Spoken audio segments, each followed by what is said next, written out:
I've seen a pattern in my life. It's when I feel I have it all, things never turn out right. Now I see I might be to blame, that's why I feel it's time to change. I'm gonna give new love a try. And if you fail to find your love, I won't be the fall guy.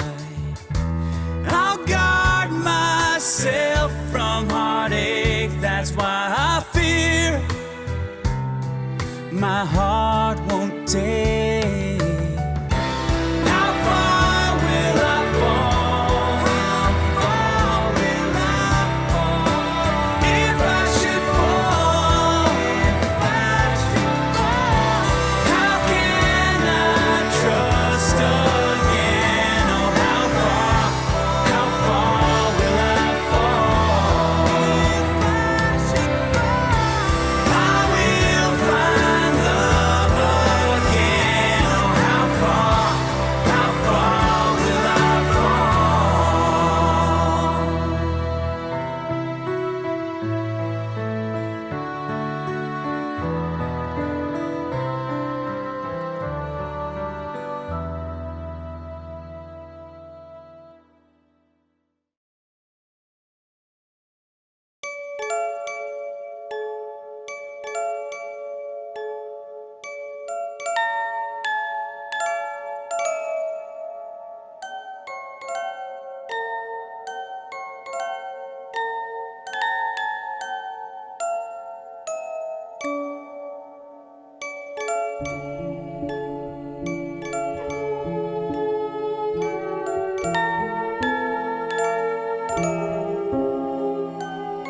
Ein mittlerweile vertrauter Ort für das Team, die Kühnburg. Hier begegnet man vielseitigen Phänomenen.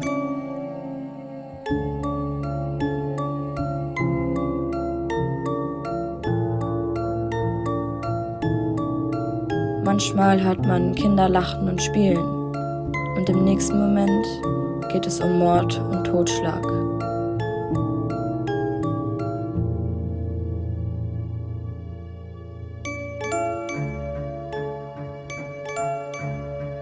Aber auch übergriffige Entitäten dürfen hier ihren Platz für die Ewigkeit gefunden haben. Bei einem früheren Besuch wurde ein Teammitglied sogar angegriffen.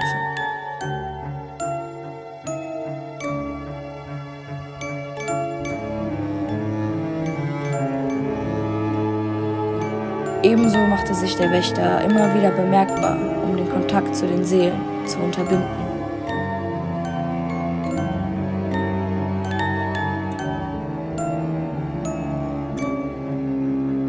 Gerade weil das Team diesen Ort schon sehr gut kennt, scheint dieser geeignet, um Ergebnisse zu überprüfen, aber auch, so wie heute, die Arbeitsweise neuer Teammitglieder besser kennenzulernen.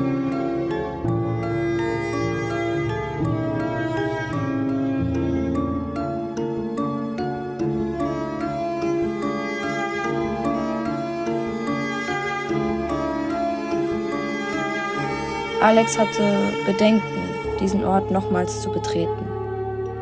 Wie wird das Haus nach dem letzten Besuch, der mit eindeutigen Warnungen verbunden war, reagieren?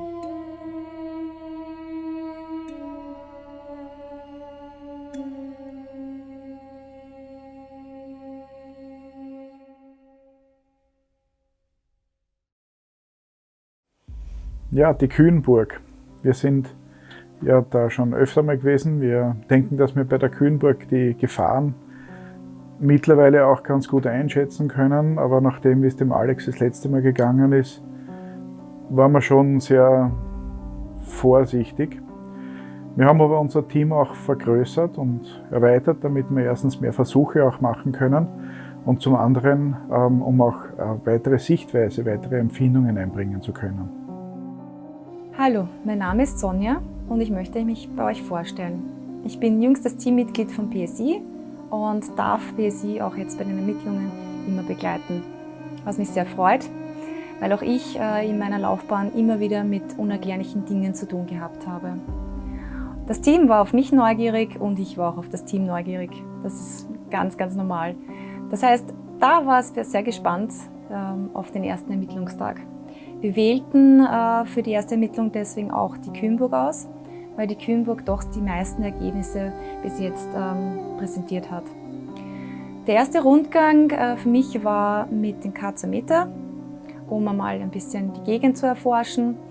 Und danach ging es eigentlich gleich ab auf den Dachboden, wo wir die Polterzun aufgestellt haben. Schau, dass es soweit da wäre, ne? Du steckst mal in die Tasche, schau mal. Momentan hören wir noch Zuckt gerade nichts. voll aus, gell?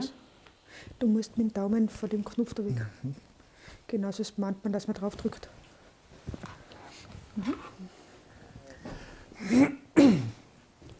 So, geht. Bist du es jetzt? Ich hoffe es, ja.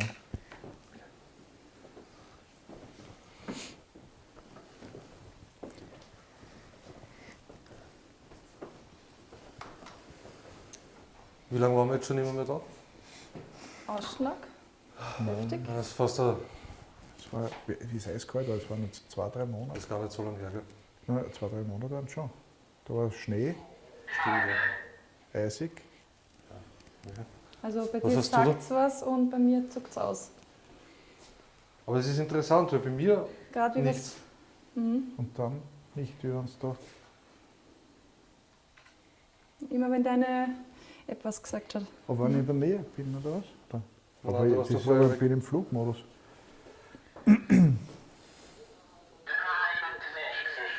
Ja. Aber geh mal weg. Das ist komisch, ja. Und du komm wieder her. Schau mal. Was Geh weg, komm her. Nicht dich habe ich gemeint, weil du bist vorher da drüben gestanden, wie es ausgeflogen hat.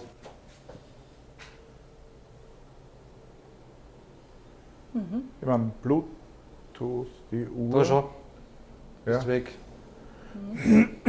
Aber du greifst mit der Hand zu, Nimmst du gell? das zweite auch?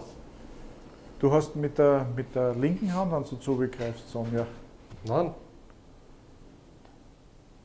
Na, da war auch auf dem jetzt. Nimm das andere vom Alex einmal in die linke Hand. Mal schauen. Ja? Gleich nach ein paar Metern ist es losgegangen. Beide Katzometer haben richtig verrückt gespielt. Wir dachten zuerst, dass es vielleicht von den Funkmikrofonen kommen könnte. Das haben wir aber schon mehrfach ausgeschlossen.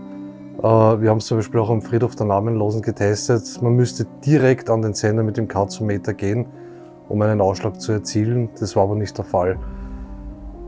Interessant war auch, dass aus der Handy-App das Wort Schnee kam, weil wir haben kurz davor darüber gesprochen, dass beim letzten Besuch ja Schnee draußen gelegen ist und dass es sehr kalt war.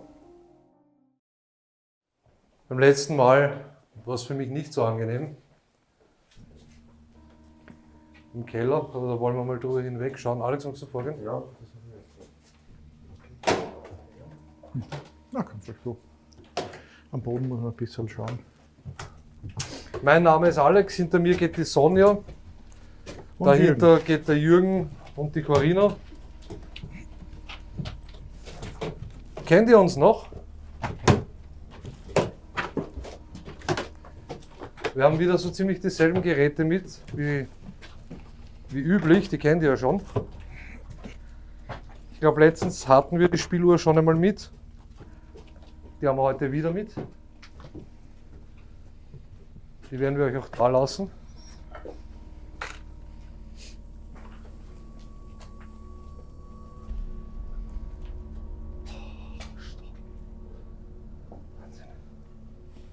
Corinna, wo hast du gemeint, stellen wir die Spieluhr auf? Da, hinten. Da hinten? Ja. Dass sie direkt bis zu mir herleuchtet. Naja, so weit geht er die nicht. Ja, dann da vorne da beim Daher? Haufen. Ja. Herzschlag. Ja, und zwar ordentlicher momentan. Auch wir sind nervös, ja? Das passt, ja. Das passt auch so zum Schwindelgefühl, gell? Ja. Teilweise. Boah.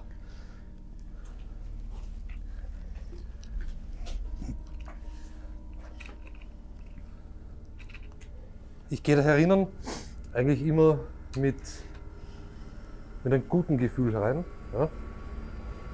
Und sobald ich da reinkomme, fängt es an, ich kriege keine Luft und Ja, Halskratzen. Ja. Bei mir zumindest auch. pass auf, die fangen wir ganz ein. Magst du mal? Mhm.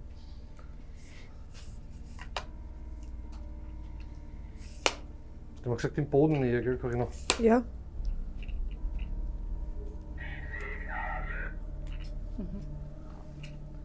Das erste Mal, wie wir hier waren, haben wir Kinder gehört. Die anderen Male danach nicht mehr. Ja, jetzt geht wieder los.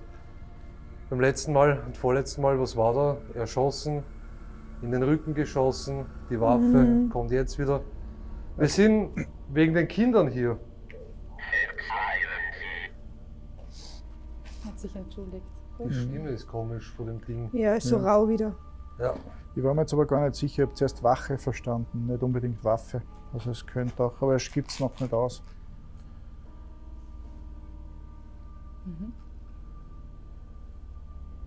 Wir haben immer wieder mit Wächtern auch zu tun.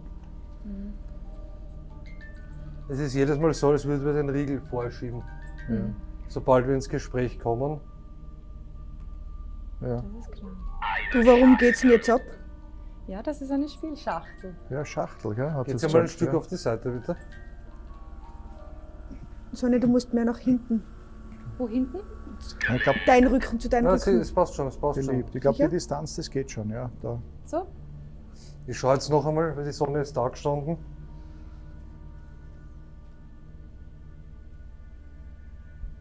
Nix, gell? Nein. Sie hat sich auch, wie die Spieluhr sich gerührt hat, hat sich die Sonne nicht bewegt. Stimmt. Ist jemand hier, der mit uns sprechen möchte? Wenn ja, dann kannst du die Spieluhr aktivieren.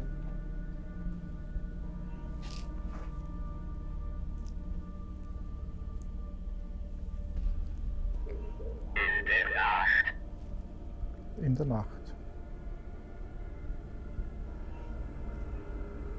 Spielen ist auch in der Nacht gestattet heute.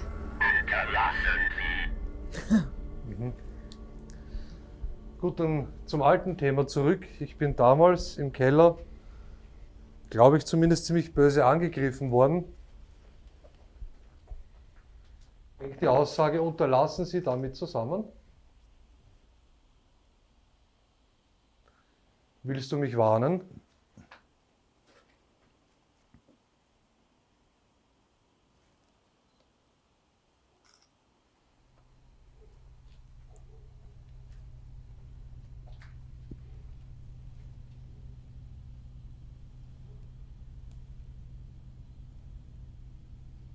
Wie gesagt, wir sind wegen den Kindern hier. Wir haben die Corinna mit. Das ich weiß Dach. nicht, da gibt es noch nicht aus im Text, da ist Das einfach, Dach, ja. Ja. oder Glas. Wir haben die Corinna mit, wir haben die Sonja mit. Ihr müsst ja nicht mit uns sprechen, ihr könnt mit den Damen auch sprechen. Denkt man, dass die Kinder mit den Mädels vielleicht lieber sprechen? Erwachsene, ja. Wir sind zwar auch Erwachsene, aber wir können auch Spiele spielen. Genau. Und Erwachsene passen ja auch auf Kinder auf.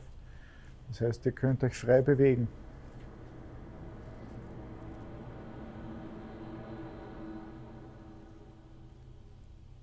Wir haben heute wieder mehrere Geräte mit, die ihr ausprobieren könnt.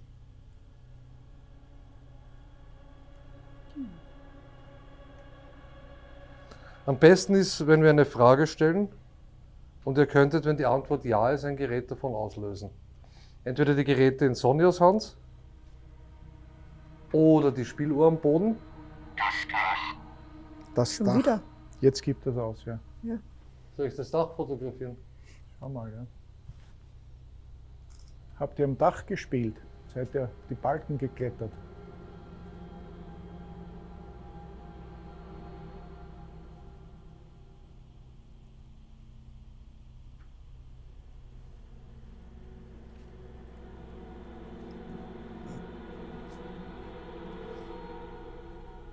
Heute dürft ihr wieder laut spielen. Auch mit der Spielebox am Boden.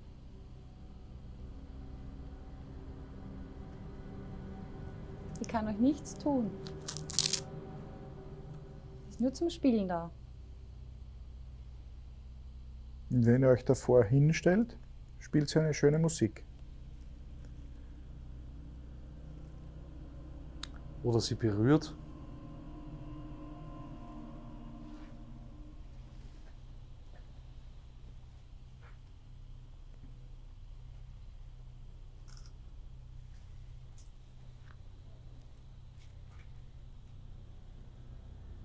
Wollt ihr heute nicht spielen mit uns?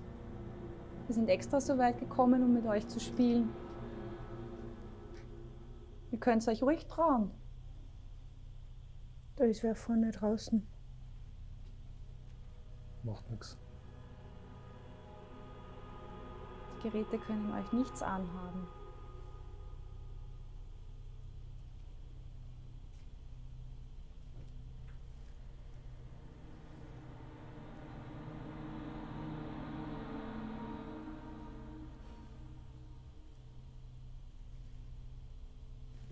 Gar kein Fangenspiel.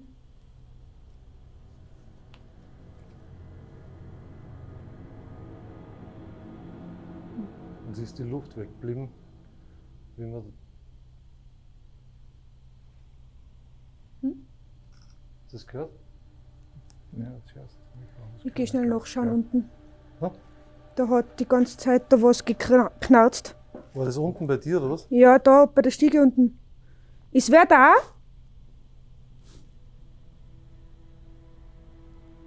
Es ist wie wenn jemand da die Tür zusperrt oder aufsperrt. Gibt's ja nicht. Ich schau schnell. Probieren wir einen Streich spielen.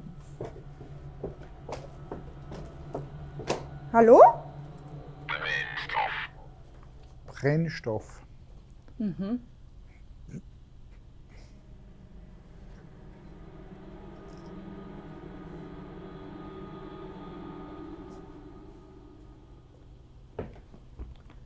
Wie wenn sich jemand mit dem Schlüssel beim Schlüsselloch spielen wird da unten. Dachbodentür. Das erste Mal, wie wir da waren, das war, als würde die ganze Zeit wer herumlaufen. Ja, Ja. das war ganz laut zu hören, aber nicht auf den Aufnahmen. Nicht auf den Aufnahmen. Ja. Leider.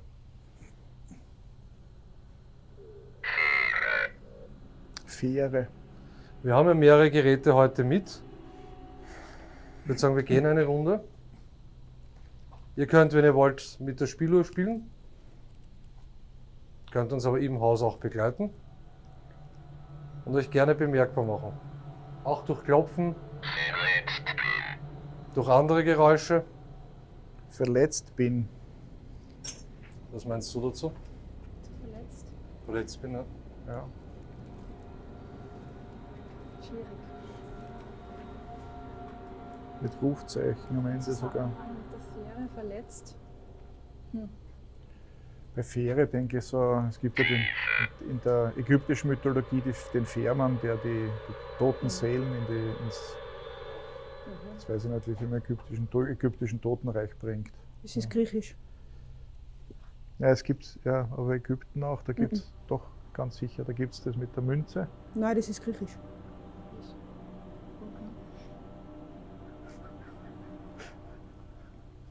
Ich habe die Sendung gesehen. Mit der Maus. Wir machen noch eine Runde. Schauen wir ein paar anderen Geräten vorbei. Ja, Ihr könnt gerne spielen. jetzt bestimmt Das ist Sonja, ja. Das sind Gut. wir, ja. Das waren wir.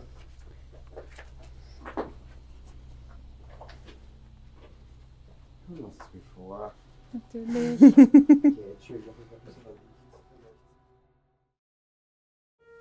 Wie sich im Nachhinein gezeigt hat, kamen aus der Handy-App sehr interessante Worte gleich zu Beginn. Wir haben zwar unsere Zweifel bei der Handy-App, aber es ist doch bemerkenswert und verblüffend, wenn passende Worte zum richtigen Zeitpunkt kommen. So ist zum Beispiel zweimal das Wort Dach gekommen, als wir auch tatsächlich am Dach herumgelaufen sind. Es ist auch unterlassen, sie zu hören gewesen. Zusätzlich hat Alex auch noch ein Foto gemacht, als Corinna gerade nachsehen wollte, ob irgendjemand anwesend ist. Und auf dem Foto war ein Schleier zu sehen. Es war weder Licht dort, noch waren Spinnweben zu sehen. Gleich zu Beginn hatten wir viele Ergebnisse. Die Geräte haben sehr stark reagiert, aber mir war diesmal ehrlich gesagt nicht ganz so wohl dabei, wenn ich zurückdenke, was mir in dem Haus beim letzten Besuch widerfahren ist. Ich war nicht mehr ganz sattelfest, ja, und war so ein bisschen dann irritiert in dem Haus auch. Oder habe eine gewisse Erwartungshaltung gehabt, vielleicht sogar Bedenken oder Angst, dass mir das Ganze noch einmal passieren könnte, weil es ein absolut ekelhaftes Erlebnis war, ja, nicht zu wissen, was momentan passiert, was abgeht, und man findet sich dann in einer komplett anderen Situation plötzlich wieder, als man zuletzt geglaubt hatte zu sein. Ja, also man ist zuerst im Keller und im nächsten Moment wird man da schon rausgezogen und weiß einfach gar nicht, was passiert ist.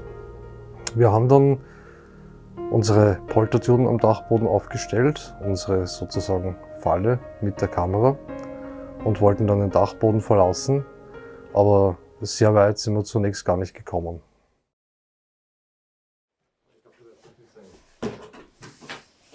Magst du folgen? Das Problem ist ja, der als erster geht, der ist Da fällst gefreundet. du auf den Alex Man drauf. kann sich nur Ich fall dann herantasten. auf dich. Okay, dann fallen wir alle. Das schaffen wir schon.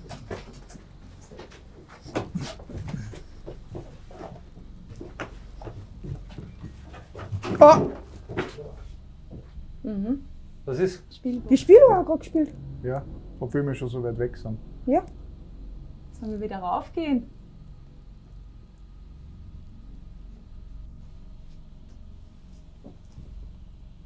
Spielchen spielen, ja? Tiefe ist ausgegeben worden, das habe ich zuerst nicht bemerkt, wann das gesagt worden ist. Tiefe, Das gibt's ja nicht. Ja. schon wieder. Jedes Mal, wenn die Corinna sich abwendet, in dem Moment, wo sie sich abwendet, fängt die über zum Spielen an. Kann das Licht sein vielleicht, die Taschenlampe? Nein, das glaube ich nicht. Das Licht. Nein, Glaubst dass der wegdreht mit der Taschenlampe. Das reagiert auf Hindernisse auch, ne? Ich geh jetzt mal runter. Ja, Eigenartig. Gibt's ja nicht. eigenartig. Das hat mich zweimal. Bei einmal sage ich, okay, die hat schon mal gesponnen auch, aber zweimal. Zweimal hintereinander. Drittes Mal. Ich glaube, da will ja die Corinna segieren. Doch die Spielchen spielen. Soll man noch mal raufkommen? Ja. Ja. Oder spielt ihr einfach, jetzt wo wir weg sind, traut ihr euch hin zum Gerät?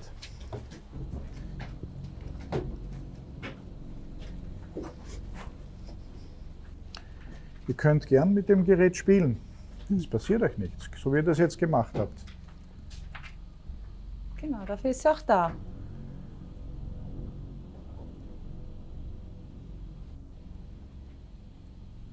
Du kannst ja ein Foto machen. Vielleicht sieht man das Fullspektrum.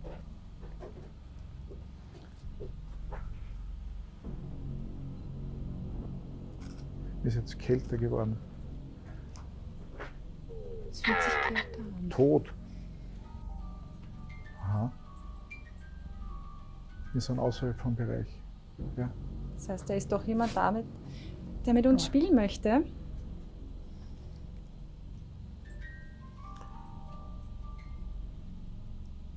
Sollen wir hier bleiben? Bei dir?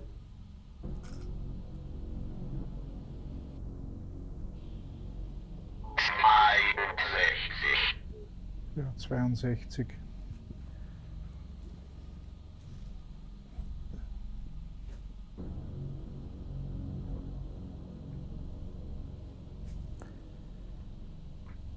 Du kannst gerne mit dem Gerät spielen. Was? Zu Freunden, ja. Ja, wir sind durchaus wie Freunde für euch. Teilt euch uns mit. Das war jetzt, ich war ganz unten schon. Ich wollte hinten nachgehen als letzter mit der Kamera, mit dem Licht. Bin auf der ersten Stufe auf einmal bewegt sich die, also hören wir die Spieluhr, ich drehe mich um, Spieluhr aus. Dann wollen wir weitergehen, mache ich noch einen Schritt, auf einmal geht die Spieluhr wieder an. Ja. Wieder umgedreht, fast zeitgleich wieder aus. Bist du schüchtern?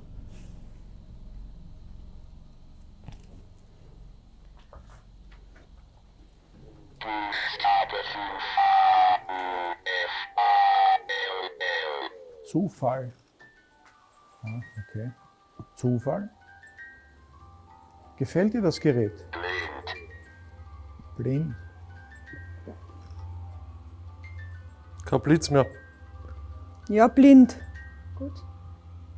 Es ist ja gerade von der App blind gekommen und du sagst kein Blitz mehr. Passend. Bist du geblendet worden durch den Blitz?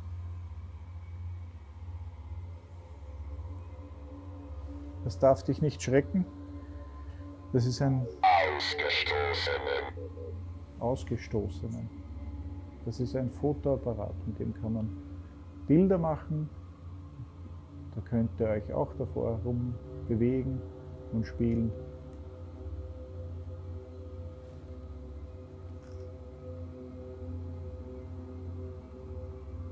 Da kann man Bilder einfangen. Könnt ihr die Spieluhr bitte noch einmal einschalten? Ich geh mal hin. Alter. Dankeschön. Danke, ja. Das heißt, du möchtest mit uns kommunizieren. Sehen wir das richtig?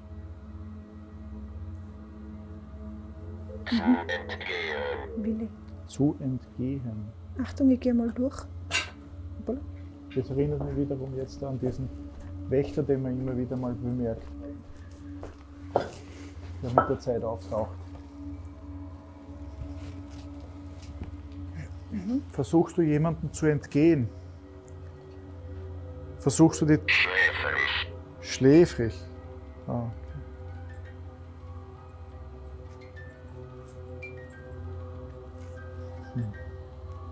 Das ist ja doch ein schönes Spielzeug. Es macht Musik. Liebte ihn. Liebte ihn. Ich hör's gar nicht mehr auf. So viel Licht, ja. Wir müssen leider viel Licht machen.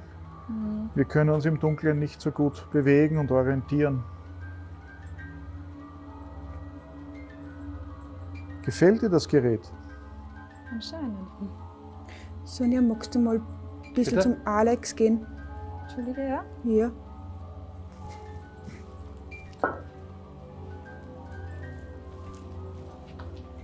Ja, die Voltatune hat nicht diese Reichweite eigentlich. Ist schon weit weg, gell? Kannst du damit bitte wieder aufhören? Dankeschön. Nein.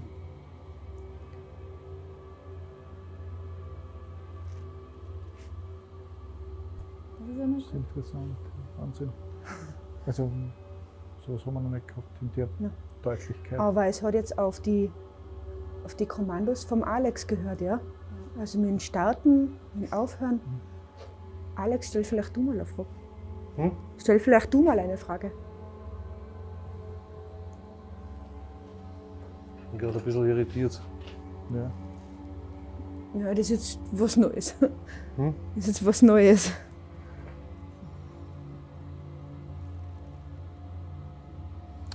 Das letzte Mal haben wir schon mal, wie wir unten waren. Bitte verzeihen. Du brauchst dich nicht entschuldigen, du kannst gern mit dem Gerät weiterspielen. Dazu ist es hier. Ja, es macht dir Spaß. Wie krank Wie ist wir das? unten waren, hat es auch die Voltatune einmal heroben gesponnen, Ja. wie wir beim letzten oder vorletzten Mal heroben waren. Gell? Da bin ich dann raufgegangen mit dir, Corinna. Mhm.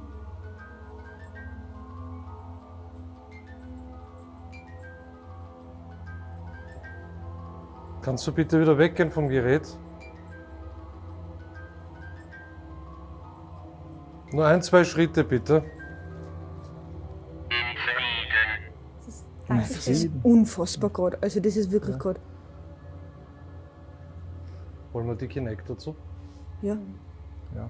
Dass wir nicht ganz so blind sind. ja. Wir kommen gleich noch einmal her. Wir holen ein anderes Gerät, das ihr schon kennt. Ja, vielleicht bleiben wir oben und nur einer von euch zwei geht. Machen wir mal kurz eine Pause. Die Kamera ist eh da. Ja. Ja. Wenn irgendwas ist, ist es drauf. Ja, mal sehen, wie das Ding reagiert, wenn niemand da ist. Ob es sich dann auch alleine aktiviert. Voller. Dann können wir nämlich ausschließen, dass wir es nicht sehen. Ja. Den Namen Finn hat er jetzt ausgegeben. Wir zwei bleiben jetzt da, Corinna? Nein, wir gehen auch mit. Gehen wir auch mit. Also Ja. wir sind gleich wieder da. Aha. Ja, du kannst nicht damit jetzt spielen. Das war jetzt auch niemand von uns. Nein. Wir Sonja war noch zu weit weg dafür. Ja. Was Jäger? Jäger, ja. Als Jäger bezeichnen wir uns nicht gerne. Man sagt zwar Geisterjäger, aber wir bezeichnen uns lieber als Freunde, die wissen wollen, wie es euch geht und mit euch sprechen wollen. Klingt doch besser, oder? Also wir sind gleich wieder da. Es hat dir zugestimmt, Alex. Ja. So, das könnte jetzt Ich weiß sein. gerade nicht, was ich sagen Deine soll. Zustimmung, ja? Ja. Also nicht Ja. davonlaufen. So, jetzt bin ich auch zu weit Ich weg. habe keine Ahnung, was ich damit anfangen soll. Ja. Ich bin gerade Ich bin ganz ruhig. Ich bin Jonas. ganz ruhig, komischerweise. Jonas, ja. Jonas hatten wir aber da schon mal. Ich bin Das fühlt sich sprachlos. gut an. Das Also ist jetzt extrem, ja. So was haben wir jetzt noch nicht gehabt. Ich bin einfach sprachlos. Es fühlt sich für mich auch nicht schlecht an oder böse, aber ich bin einfach. Ja. Das ist klar. Das ist unfassbar. Bis gleich. Apokalyptische. Gleich, ja? Und es spielt die Uhr. Was? Ich spiele die Uhr auf deine als Antwort. Das ist so krank. Ja. Das war eine Bestätigung. Ja? Und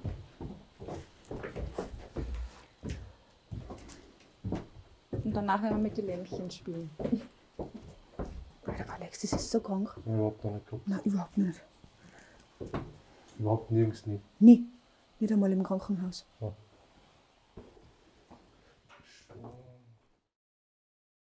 Der Name Jonas ist über die App schon einmal in dem Haus gefallen. Was die Poltertune allerdings aufgeführt hat, war schon sensationell. Das hat uns echt sprachlos gemacht. Die Poltertune funktioniert auf Infrarotbasis und was sich so circa im Abstand von 2 Metern vor ihr oder leicht seitlich von ihr befindet, bewegt, wird von ihr wahrgenommen und dann fängt sie zum Spielen an. Die App war auch nicht schlecht. Obwohl wir diese App im Grunde genommen, da sind wir uns alle einig, nicht allzu ernst nehmen. Aber an diesem Abend war es ganz anders. Die App lieferte viele Ergebnisse, die sehr aussagekräftig waren, weil sie einfach zu unserer Unterhaltung von den Abend passte. Wir haben uns dafür an den Abend dann entschlossen, gleich im Anschluss die Kinect dazu zu holen, um eventuell etwas anzufangen, was man mit freiem Auge nicht sehen kann.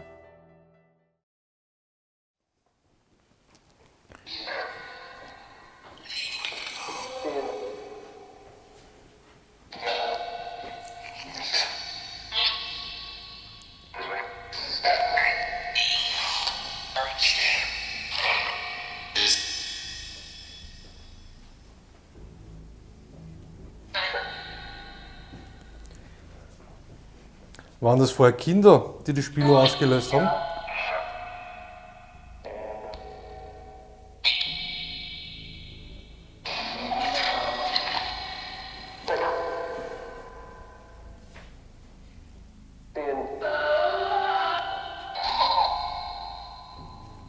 Kommt ihr mit uns mit? Da ist auf jeden Fall was, aber vielleicht ist es auch die Tür. Das bin ich mir jetzt gerade nicht so sicher. Ist es wieder weg? Es ist eine glatte Fläche und normal auf einer glatten Fläche ist nichts drauf. Wir haben da auch noch nie was gehabt.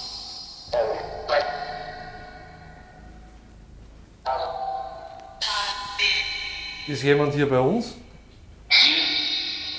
Du kannst dich auch gerne zeigen. Den Gerät, was die Sonja in der Hand hat.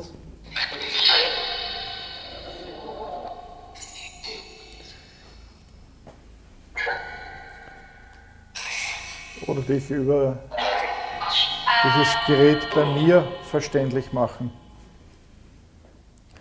Das war ich. Ach so, okay. Begleitet uns jemand?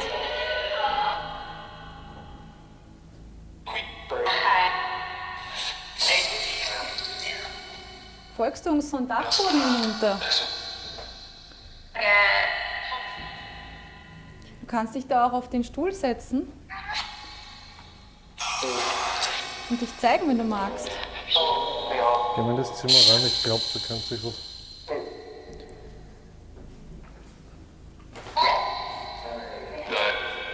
Da kannst du es bequem machen und dich zu uns setzen.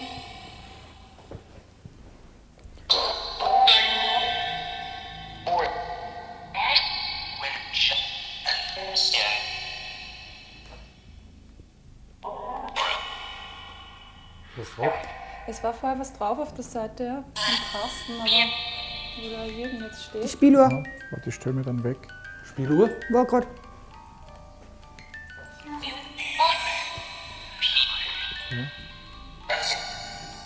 Wenn du da bist, kannst du dich ja mal in den Sessel setzen. Dann wissen wir, dass du da bist.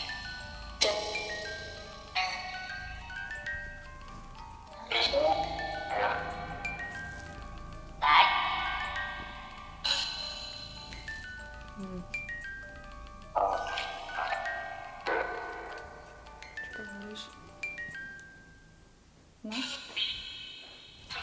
Bist du das schüchterne Wesen vom Dachboden?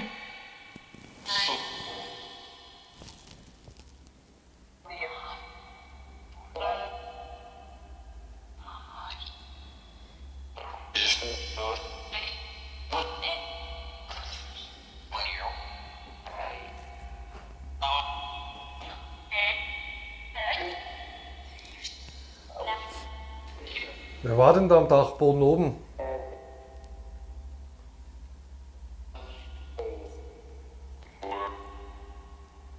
Wer ist denn ich?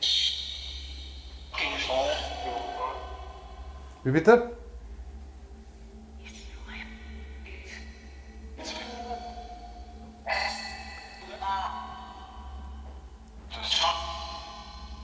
Seid ihr die Kinder oder der Wächter? Ehrlich jetzt mal.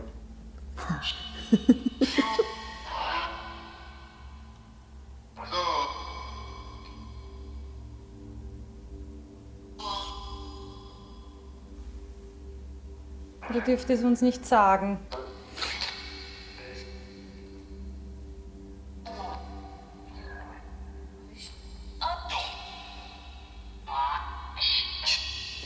Ja, war vorher was, aber es ist nur kurz.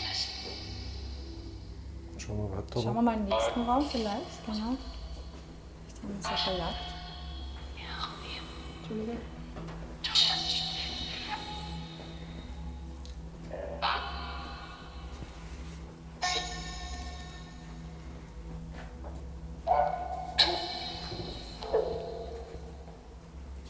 Es stinkt schon wieder, gell? Riechst du es? Ist jetzt kälter geworden wieder. Es fühlt sich kälter an. Spieluhr. Spieluhr. Spieluhr, schön. Ja. Hört es. Ja, klar. Ist jemand da? War laut und Begleitet uns? laut und deutlich. Die Spieluhr. Eine Spieluhr ist schon wieder zum Hören.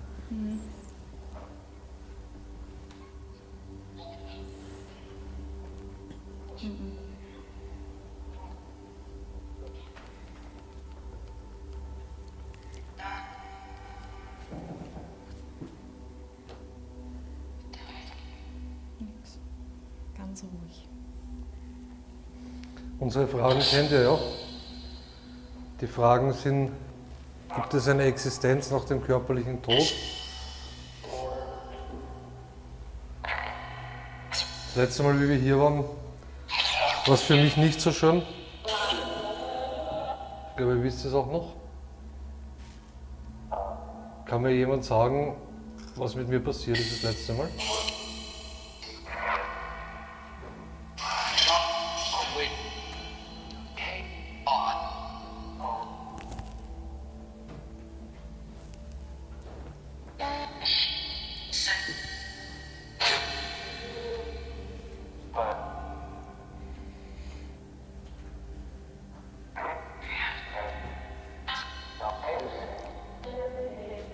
Sind das eure Bettchen?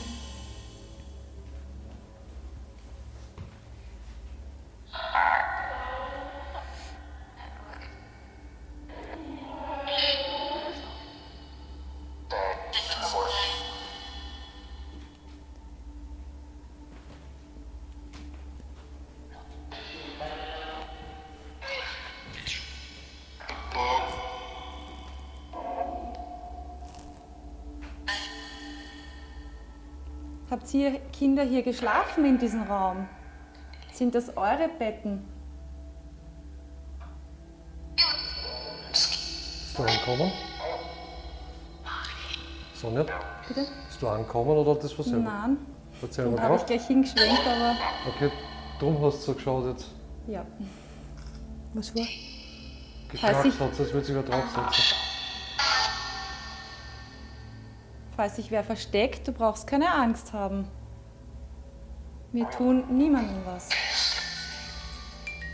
Wir wollen mit euch sprechen, mit euch spielen, ein paar Fragen stellen. Ich gehe zurück, wir sollen die Runde fertig machen. Ich komme da dazu im Dachboden, wenn sonst nicht zu viele Leute will.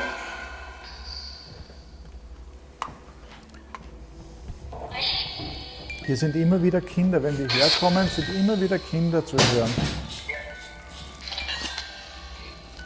Wo ich?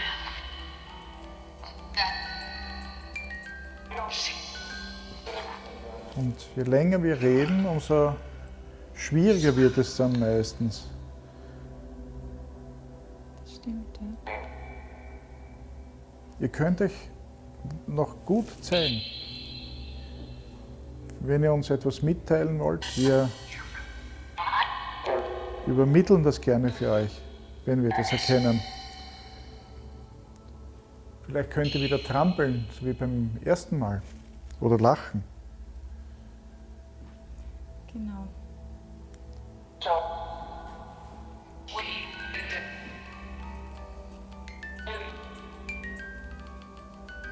Jetzt seid ihr ganz still.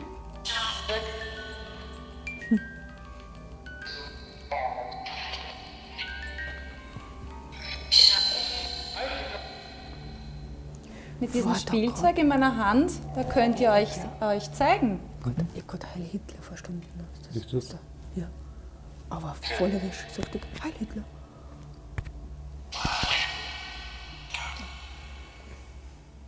Es ist wahr.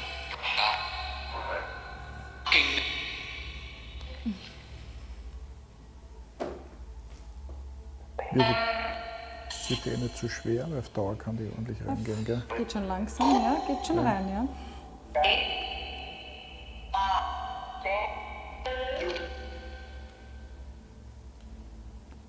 Sind Kinder da, die sich zeigen wollen, mit uns spielen? Auf den Betten rumspringen möchten? Heute könnt ihr das tun.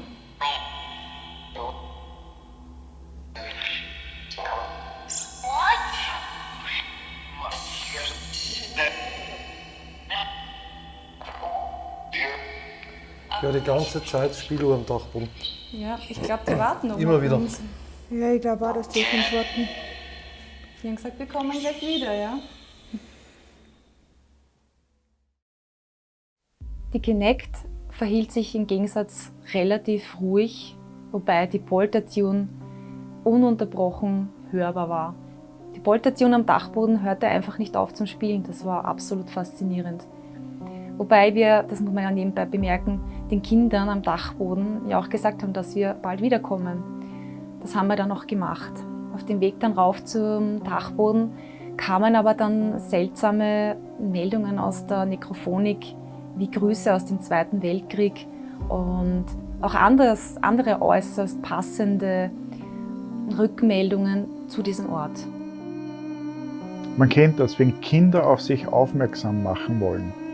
So kam es mir auch vor, dass wir die Poltertune überhaupt so deutlich hören konnten, obwohl wir nicht am Dachboden waren, wo sie ja gestanden ist, war auch nur deswegen möglich, weil wir neben der Poltertune auch eine Kamera installiert haben. Und diesen Ton von der Kamera, der wurde bei der Auswertung auch mit eingespielt, damit ihr auch das besser hören könnt.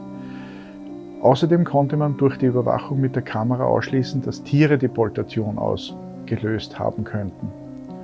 Allerdings muss man auch sagen, zu dem Zeitpunkt, wie wir in der Kühenburg unterwegs waren und wie wir die Poltration gehört haben, wir sind noch nicht draufgegangen. Wir wollten noch das ganze Haus erst einmal unter die Lupe nehmen und erst danach am Dachboden recherchieren. Vielleicht nützen Sie auch die Zeit, was wir jetzt weg sind und spielen dann noch mehr oben. Vielleicht kommen Sie deswegen nicht. Schauen wir noch zum Turm rüber.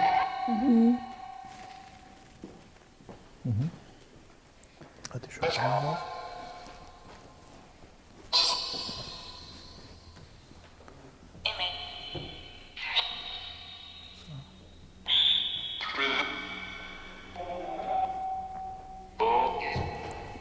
Ich wieder umgehauen.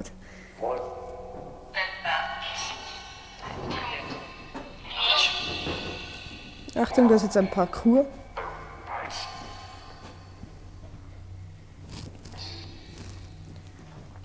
Ist hinter mir zu, Ja. aber nur angelehnt. Sorry.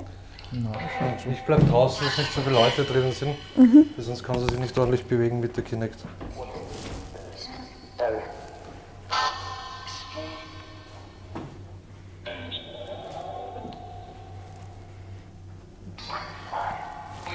Da hinten rein sollte man nicht gehen, weil da ist schwarzer Schimmel.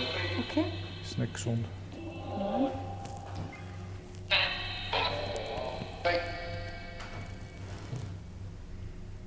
Ist jemand hier bei uns?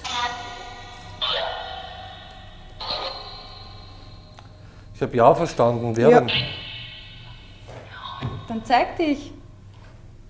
Du brauchst dich nur vor meinem Gerät in der Hand hinstellen.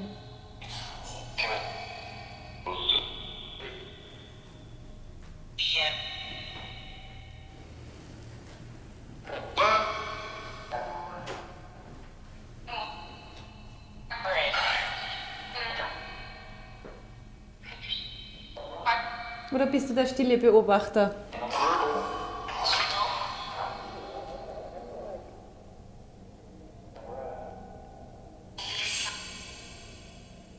Das ist lustig, wenn du dich vor die Kinect stellst. Das ist Spaß. Da können wir dich sehen. Dann könnten wir dich sehen, ja.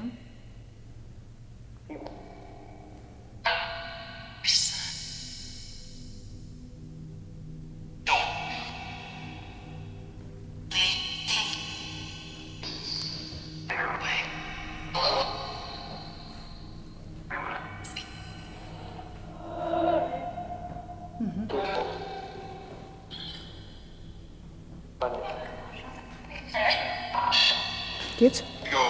Pass auf, da ist der Teppich recht hoch. Ja. Hat dich damit genannt, oder? Ich glaube dich. Nein, ich weiß nicht, das war arg. Ich bin Alex. Ah ja. Ist jemand da? Bist du jetzt nicht mehr schüchtern? Aha. Das Skelett. Ich versuche hinzugehen. Seitenverkehrt, ne? Ja. Ja. Warte mal, ich gehe mal auf die andere Seite rüber. Bist du da bei mir? Versuchst Bei du zu uns? interagieren? Ja. Das müsste da in dem Bereich gewesen sein, wo der Teppich hängt. Ja, In Kindergröße. Ja. auch beim Teppich, ja. Hallo? Es ist nicht mehr da. Ist nicht mehr da, aber vielleicht kommt sie wieder. Du warst hier. Wir haben dich kurz hier gesehen. Kannst dich ruhig wieder zeigen. Würdest du dich wieder zeigen? Wir würden uns sehr freuen. Du kannst hier mit diesem Gerät hier spielen. Dann würden die Lämpchen aufleuchten. Oder über diese Anwendung, über dieses Gerät dich mitteilen.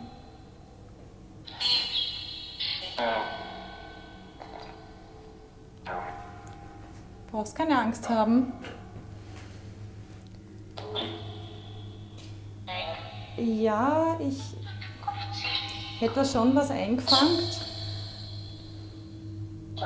Bist du das jetzt wieder? Bist du zurück? Irgendwas war auch gerade bei der Nekrophonik mit am Kopf. Ja. Möchtest du mit Jürgen sprechen?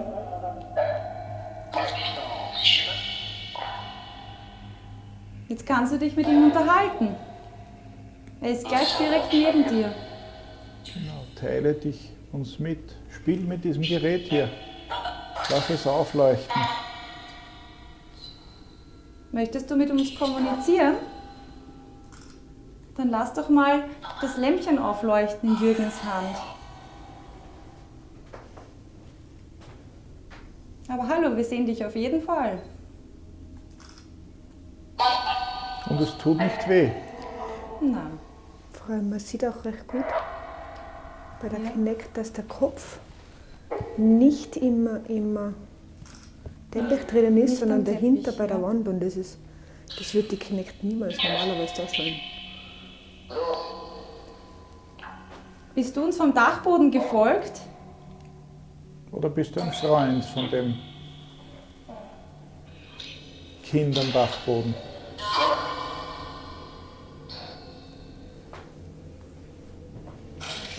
Kannst du den Jürgen berühren? Das ist weg. Oder kannst du dich vielleicht einmal ganz groß machen? Oder eine Hand heben? Ich wollte dich nicht erschrecken. Was ist los? Weg ist. Wieder weg?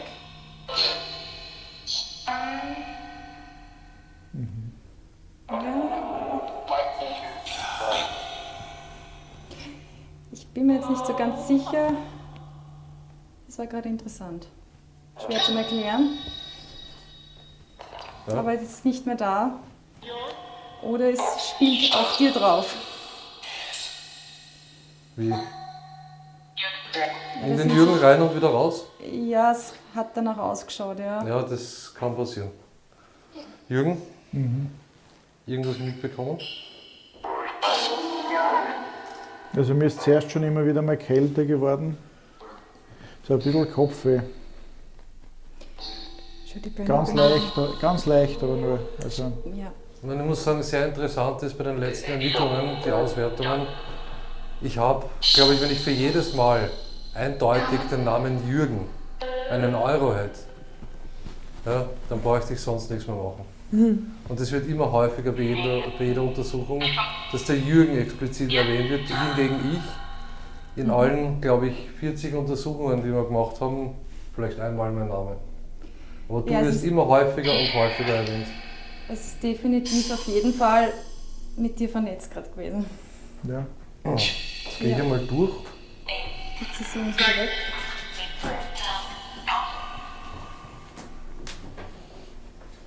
Hast du versucht, mit Jürgen zu kommunizieren? Du kannst dich gern wieder zeigen. Würde mich sehr freuen.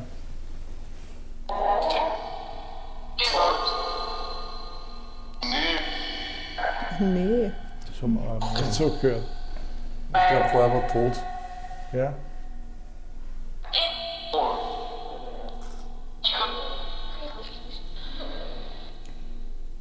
Oh, Ja.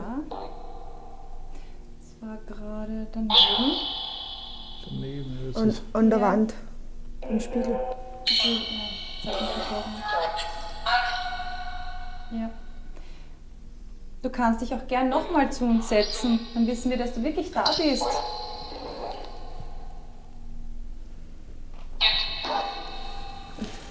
Du brauchst keine Angst haben. Wir tun dir wirklich gar nichts.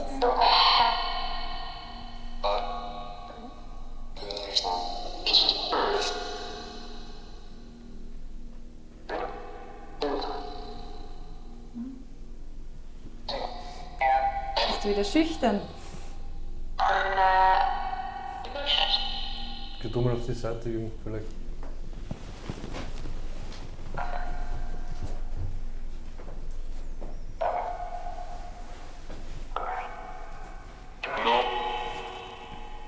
Jetzt kannst du dich nochmal zeigen. Wir wollen uns nur unterhalten.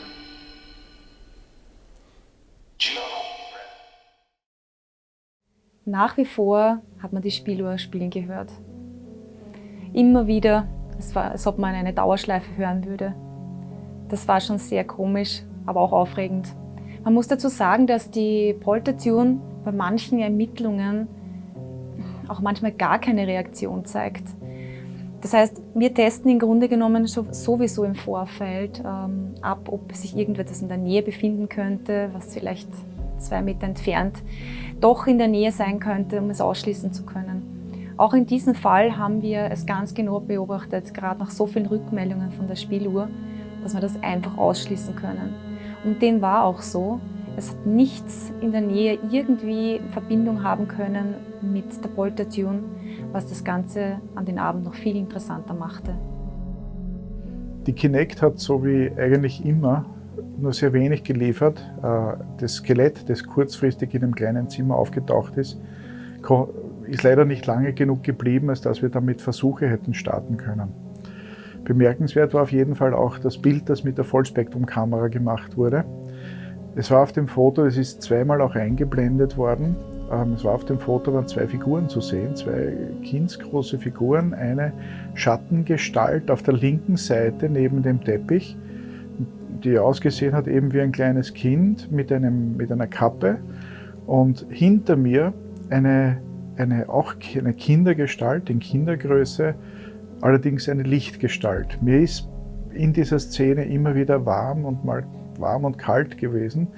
Ich habe dem aber keine besondere Bedeutung beigemessen, bis ich dann das Foto gesehen habe. Wir haben dann den Raum verlassen und sind im nächsten Raum gleich wieder überrascht worden. Du kannst uns aber gerne folgen. Irgendein K2. Schon wieder? Ja, Tatsache. Ja. Da befindet. Hallo, grüß dich. Vor mir. Also es folgt uns definitiv und schaut neugierig, wo geht's hin?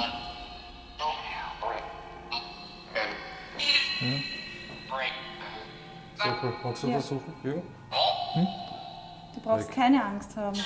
Also das war jetzt cool. Das ist von der Kiste, von dem Kasten runter. Ja. Also es wird vorher, also es wäre drauf gesessen. Ja. Habt ihr das drauf? K2, ja. K2 schlagt aus. Ja, als wäre es drauf gesessen und dann Ja. runtergesprungen in unsere Richtung und Jürgens K2 schlägt aus. Und bei dir nur ganz leicht schon. Wie ist denn dein Name? Ja, man sieht was. Und, Ja, der, schlägt sitzt, aus und die Kinect gibt's wieder, ja. und der sitzt dort wie der Checker. Witzig. Du kannst dich mit uns unterhalten jetzt. Schön.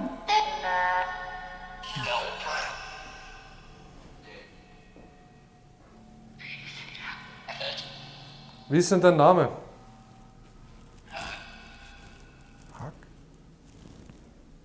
Hans? Bist du ein Kind? K2 ist aus. Ja. Bei dir ist weg. Im selben Moment.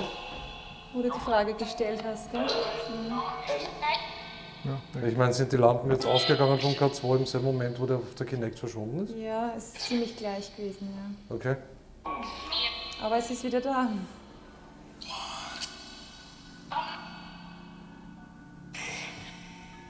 Ist kalt jetzt worden. Kalt? Schon, ja. Es ist jetzt um einige Grad kälter geworden. Da schau. Ja. Jetzt geht's wieder los, oder?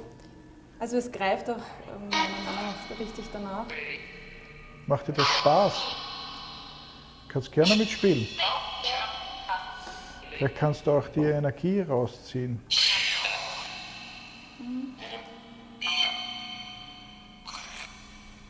Jetzt ist wieder weg.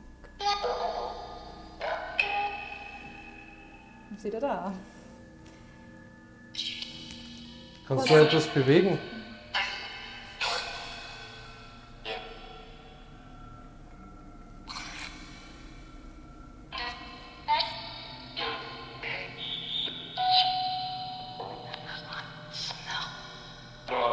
Ist wieder da. Wieder weg.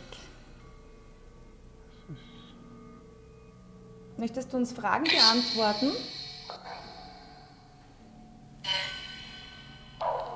Und wenn deine Antwort Ja ist, dann kannst du ja das Gerät in der Hand von Jürgen berühren. Dann wissen wir, deine Antwort ist Ja. Sind 2 Personen jetzt da bei uns? Du müsstest das Gerät auch hin und wieder auslassen, sodass es nicht mehr leuchtet. Dass wir unterscheiden können.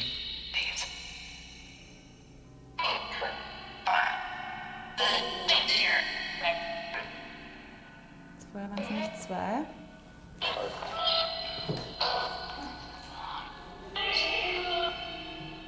Ist das toll, wenn man euch sieht? Ist das auch für euch was Neues, dass ihr wahrgenommen werdet?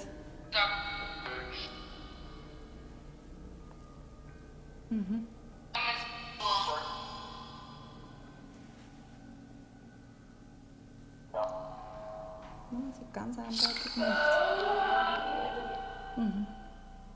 Ist leider weg. Können wir euch helfen?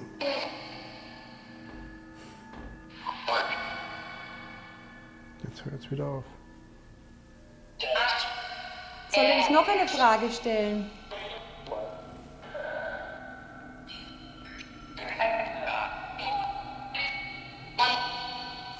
Bist du uns vom Dachboden gefolgt?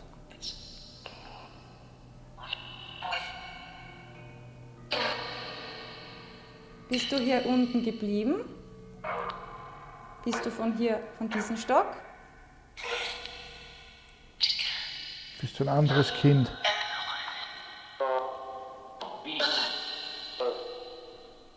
Entschuldigung, Ausschlag.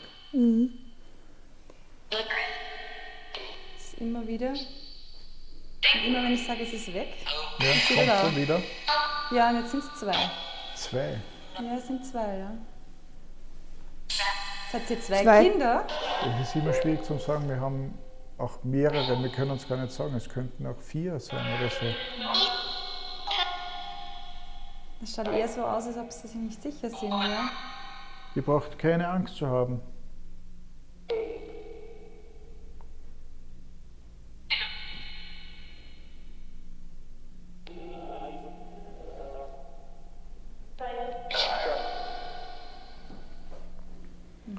Schaut wieder gar nicht aus.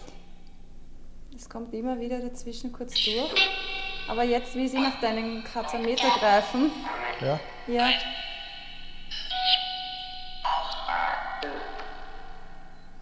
Das sieht aber kleiner aus. Also, Länger? klein. Klein. Wie ein Kind, ja. Okay. Kinder haben wir schon öfter gehabt, gell? Kind? Haben wir öfter gehabt. Also hier eigentlich immer wieder, bis dann irgendwann einmal so eine Wächterfigur aufgetaucht ist und dann ist es von einem Moment auf den anderen dann oft abgerissen. Und dann sind wir meistens beschimpft worden und das war eigentlich fast jedes Mal so, angegriffen, beschimpft und rauskomplimentiert. Ja. Es schaut danach aus, als ob sie spielen und toben. So kindliche Freiheit quasi ausnützen, ne? Bis dann die Erwachsenen kommen und sagen, "Psst, aus, jetzt ist Ruhe." Genau. So in der Art kommt es mir auch immer wieder vor, wenn wir da sind. Aber jetzt Und können dürfte irgendwer dabei sein, der ziemlich sauer ist, weil, wie gesagt, das ist unten im Keller, ich kenne meine Zustände. Ich kenne meine Zustände seit Jahrzehnten, aber das da unten war Sonderklasse. Ja. Die Corinna kennt sich auch ganz gut Ja. aus, die weiß. Ich habe es nur indirekt mitbekommen, weil ich gesehen habe, wie es dir dann gegangen ist. Auch. Und die Corinna kann sehr gut einschätzen, wie es ihm geht, auch beruflich. Ja, und wenn die mal sagt, sie ruft jetzt die Rettung, dann ist Spaß aus. Ja. Ich habe es dann am Video bei der Auswertung erst gesehen, also mich selber gesehen und war selber erschrocken. Und du hast einige Tage danach noch. 1,5 Wochen, Jürgen. Ja. Ich war nach dem Angriff das letzte Mal in der Kühlburg 1,5 Wochen tot. Ja. Tot nicht, Gott sei Dank, Du aber reagierst auch sehr sensibel, muss ich sagen, auf das. Gell? Also so. Aber da ist jetzt sehr ruhig. Ja, das Vielleicht war schauen nicht wir mal ohne. weiter, ne? darum halte ich mich jetzt sehr zurück. Ja. Darum sind wir froh, dass die Sonja da ist. Ja, Na schau, nein, ist ruhig. Und vielleicht spielen sie ja. Ah, nein, schau aus. Wieder da. Das gibt's ja nicht. Ihr könnt auch gerne Ja, mit uns unglaublich. mitkommen, wenn Ja. wir herumgehen. Aber es sind immer zwei, die sich abwechseln.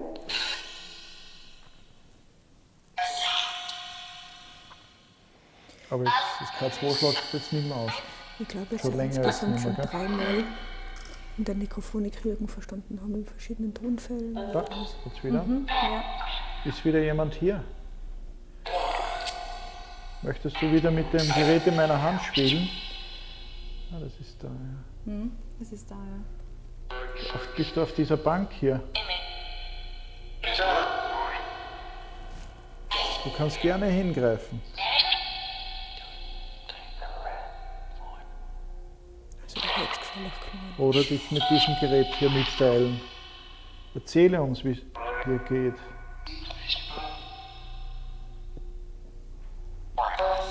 Wie lange bist du schon hier? Und bist du gerne hier?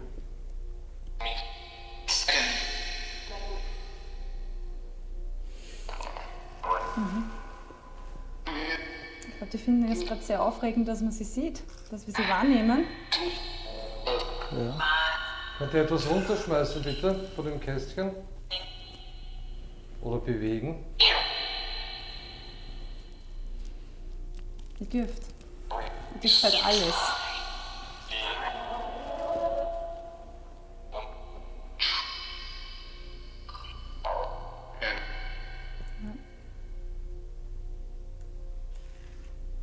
Begleitet uns doch durchs Haus. Schauen wir noch eine Runde, oder? Ja. Was war das? Die Funkgeräte gehen Funk? los. Welcher Ja. Funk? Beide. Spielt sie Was? da rum? Jetzt ist ja nicht so eingestellt. Ja. Aber K2 jetzt nichts. Wieso geht der Funk? Wir spielen sie mit dem nächsten Gerät. Sie spielen sie mit dem nächsten Gerät. Sie Ja, probieren die durch. sehr interessant, ja. Wie Beide lange? auch, gell? Das war super jetzt. Macht es doch nochmal. Unglaublich aktiv heute. Ja,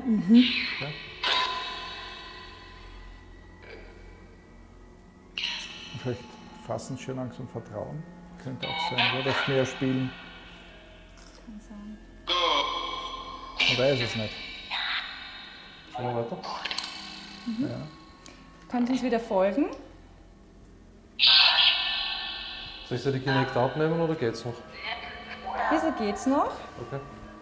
Ja, ich würde sagen, wir gehen jetzt hier mal zurück, oder? Wir sind ja eh durch Ja. Wie du der magst. Seite Ja. und überlegen uns mal. Oh. Es ist ja doch viel passiert, wie wir ja. weitermachen. Wieder was? Nein, die Hand. Auf der Kinect war eigentlich Das ist bis sehr jetzt in dem Haus anstrengend. Das noch ist jetzt wird Ja, also extrem ich merke, schwer. dass ich anfange zum Zittern. Vielleicht kannst du es ja. Warte mal, hörst du es Soll abnehmen? ich es abnehmen? Das vielleicht, weil das geht wirklich enorm in die. Ich habe Angst, In dass die wir dann Muskeln, runterfallen, ja. ehrlich gesagt, ja. Nein, Oh, ist schau. okay. Uiuiui. Willst du das? Die, Foto machen? Nein, also wir sind wir gehen einmal zurück, oder? ja, genau. Na, Sehr interessant. Aha, wieder der Funk. Super, ja. Der Funk wieder. Ja. Okay. Ah, das schaut jetzt das K2 wieder stärker aus. Aber wir sind da Flugmodus, wir haben nichts Ja. eigentlich. na, mal schauen, vielleicht begleiten sie uns ja. Und mir wird immer kälter schon langsam. Ja. Das ist. Kommt ruhig mit uns, spielt, benutzt die Geräte, die wir haben. Es machte den Eindruck, als ob uns auf unserem Weg Kinder durch das Haus begleitet hätten. Es kamen auch passende Aussagen und Antworten aus der Nekrophonik. Auch die Kinect in Verbindung mit der K2 lieferte immer wieder spannende Ergebnisse. Und dann machten sich auch noch die Funkgeräte selbstständig.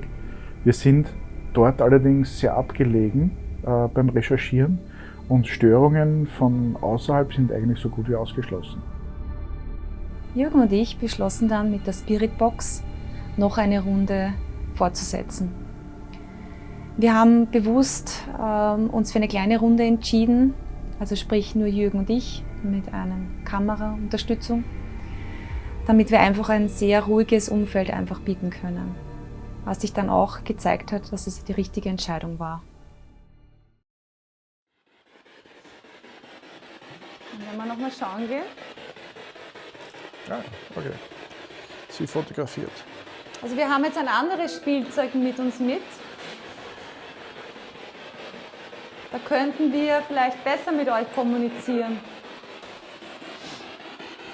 Ihr habt zuerst so toll euch erkenntlich gezeigt. Ihr könnt jetzt da über dieses Gerät jetzt auch noch uns mitteilen.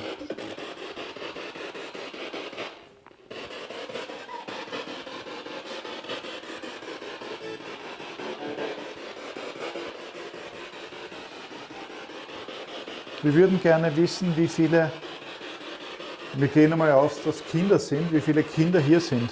Ja. Warte, lass dich vor, oder? Lass dich vor.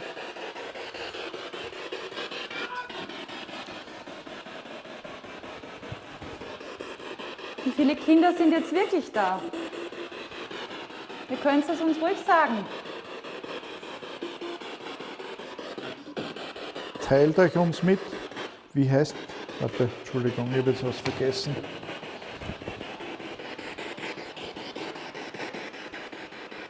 Das ist jetzt da mein Fehler. Bist du noch da bei uns? So.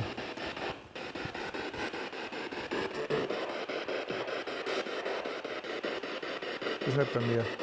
Nein? Der Kannst du Zwiebel- das nochmal machen?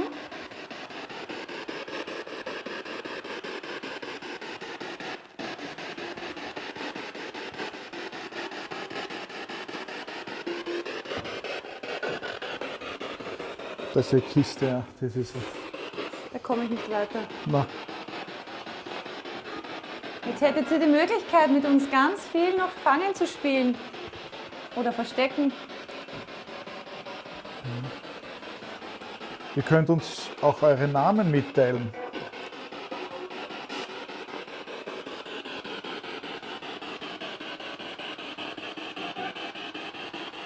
Ich würde wieder darüber gehen, wo wir es vorher gesehen haben vielleicht. Ja, das ist eine gute Idee. Wir haben zwar jetzt nicht mehr unser anderes Spielzeug mit, wo wir euch sehen konnten. Ah, war wieder ein Ausschlag. Gut, das ist jetzt da die Frage. Das kann auch der Sender Mein jetzt sein. Sender Ja. von hinten vielleicht, okay? Ja.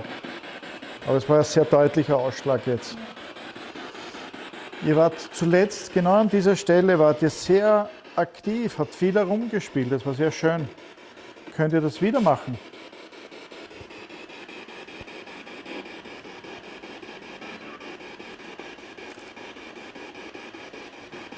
Ihr müsst nur das Lämpchen berühren in Jürgen seiner Hand. Dann wissen wir, dass ihr wieder da seid.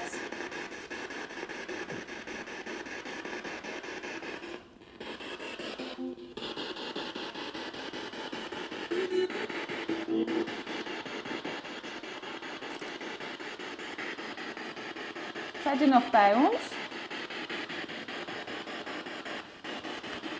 Weil sehen können wir euch jetzt nicht. Könnt ihr euch verstecken? Verstecken spielen. Genau.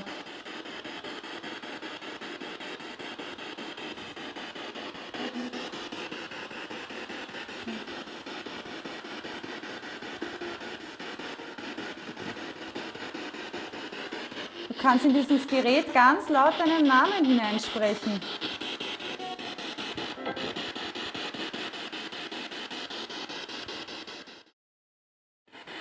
Ihr könnt uns euren Namen mitteilen, ihr könnt sagen, wie viele ihr seid, wie es euch geht, ob ihr Wünsche habt. Das ist schon wieder das Mikrofon, gell? Ja. Ihr könnt uns auch Fragen stellen.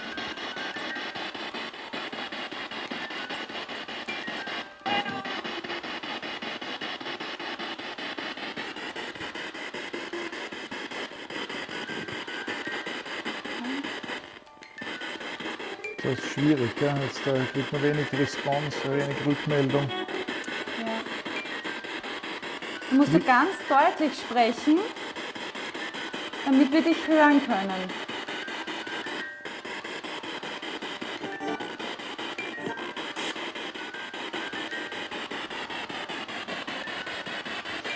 sonst können wir, ich meine, vielleicht sind sie gerade nicht da. Ja, sie können ja auch mitwandern, sie sind im ganzen Haus zu Hause. Genau. Vielleicht schauen wir ein bisschen herum. Ja, schau mal rum. Ja. Spielt einfach mit den Geräten, die wir hier haben. Dann werdet ihr mit Sicherheit auch uns erreichen. Schauen wir mal, da war das letzte auch ziemlich aktiv. Vorhin war auch jemand hier bei uns im Raum, in diesem Raum. Und hat sich uns mitgeteilt.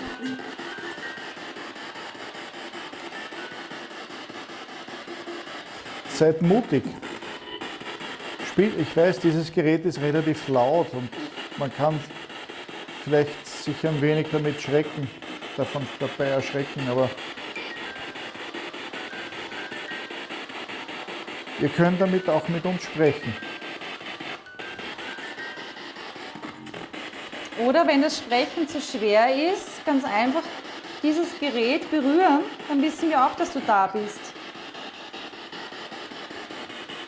Vorhin hast du dich gezeigt.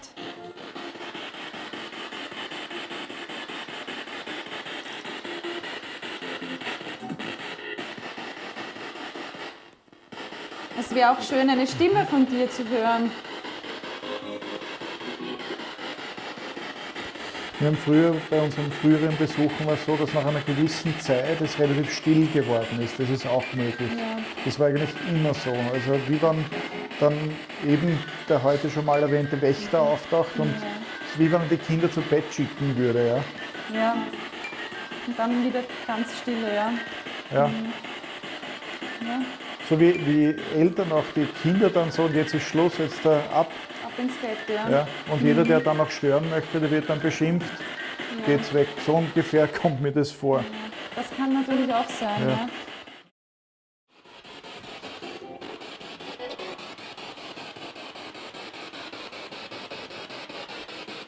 Ah, da ist wirklich kälter. Deutlich, gell? Man spürt nämlich wie die Temperatur. Wie könnte es vielleicht sein, ist jetzt jemand bei uns, der sich mit uns unterhalten möchte?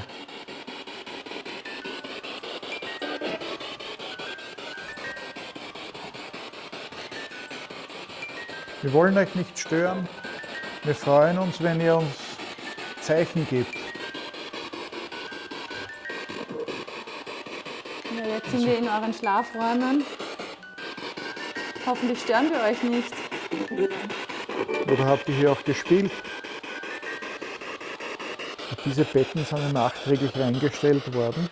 Diese anderen da sind offensichtlich schon alt, aber das ist ein riesiger Platz zum Spielen da, gell? Genau, würde ich auch sagen. Mit so kleinen Bettchen Ja. könnt ihr springen und euch austoben.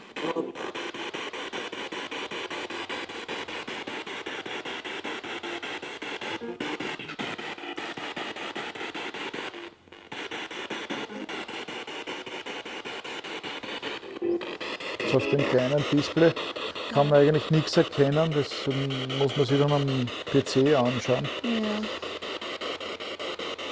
Aber trotzdem schade, ne? Das wäre schön, wenn man irgendwas sieht. Ja.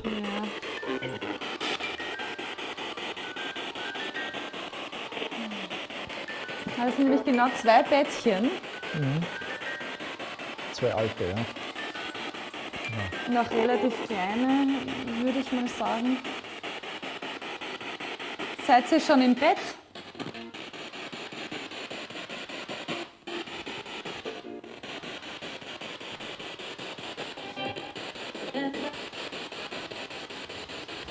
Ihr könnt auch vom Bett aus mit dem Gerät spielen.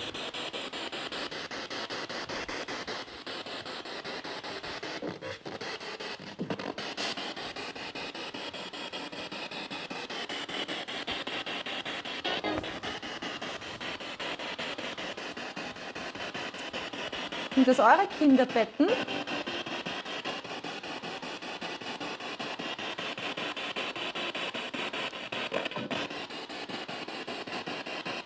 Wir hören euch leider sehr schlecht oder gar nicht.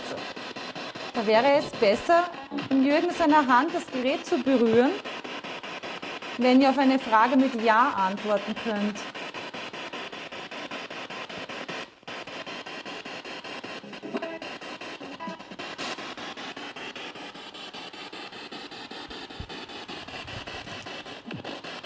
Ist das das Kinderzimmer?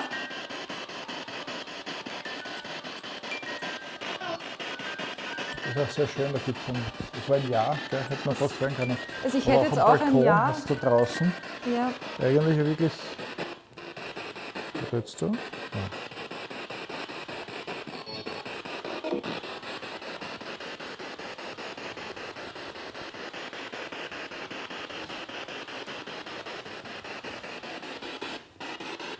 Hattet ihr sicher eine schöne Aussicht vom Balkon hinunter in den Garten.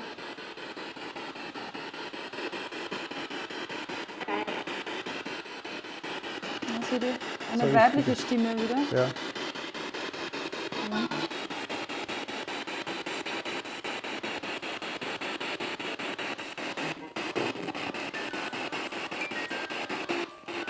Habt ihr oft aus dem Balkon hinausgeschaut in den Garten?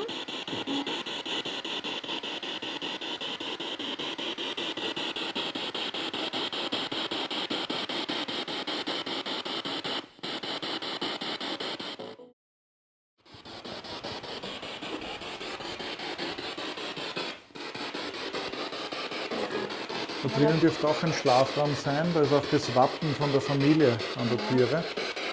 Da habe ich ja auch vorher einen ganz kleinen Schatten gesehen von der Kinect. Aber das war wirklich nur ganz kurz. Vielleicht haben wir noch da ein bisschen, können wir noch mehr erfahren. Ja. Ist hier jemand, der sich noch uns mitteilen möchte? Die Betten sind etwas größer, gell? Die sind größer, meiner Meinung nach. Ja. Und neuer. Ja. Seid ihr hier? Ist das euer Schlafbereich?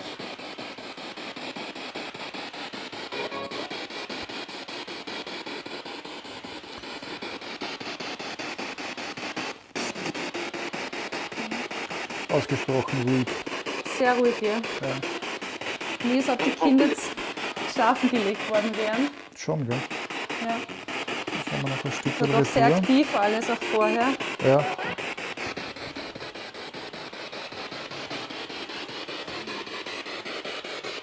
Ja, es war zuletzt ganz enorm. Wir waren sehr, sehr aktiv. Ja. Und jetzt ist total Funkstille. Vielleicht seid ihr schon müde.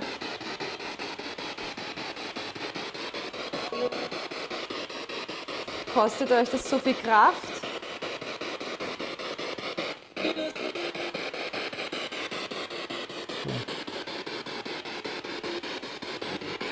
Vielleicht sind sie wirklich schon schlafen, gell? Ja. Das kann schon sein, ja. Ja. Die Frage ist, ob es ein Schlafen gibt in Ja, dieser. aus Gewohnheit vielleicht. Ja. Herrgott!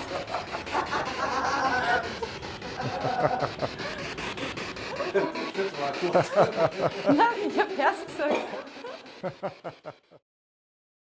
Aus der Spiritbox kamen immer wieder Rückmeldungen, die auf Kinder hindeuteten. Das zeigte uns wieder, dass es gut war, dass sie die Spiritbox auch eingesetzt haben an diesem Abend.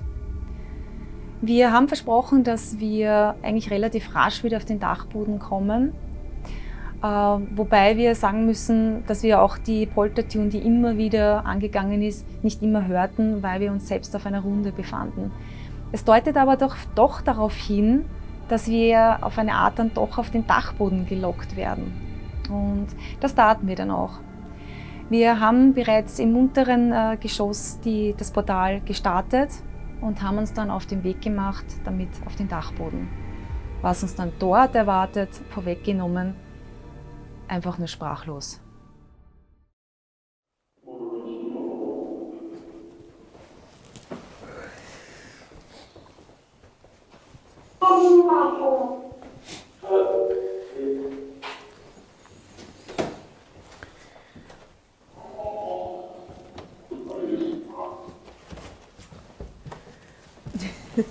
Wir kommen hier schon. Was ist denn? Die Spieluhr. Naja.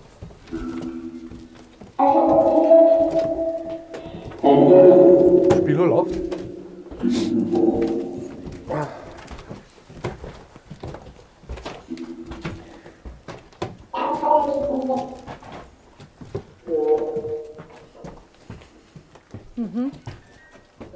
Ja?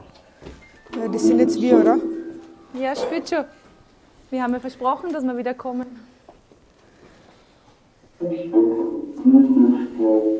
Haben wir da noch den Tisch?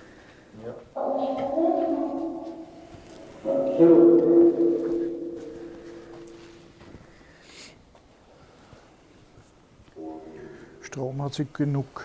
Die Kamera. Ja.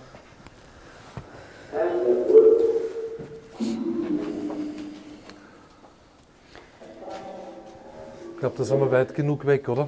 Ja, auf jeden Fall. So.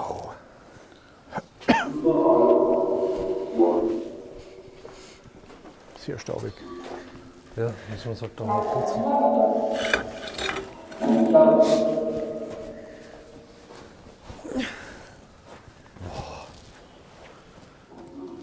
Ich kann auch jederzeit rüberschwenken zur Spieluhr. Magst du so zu mir setzen?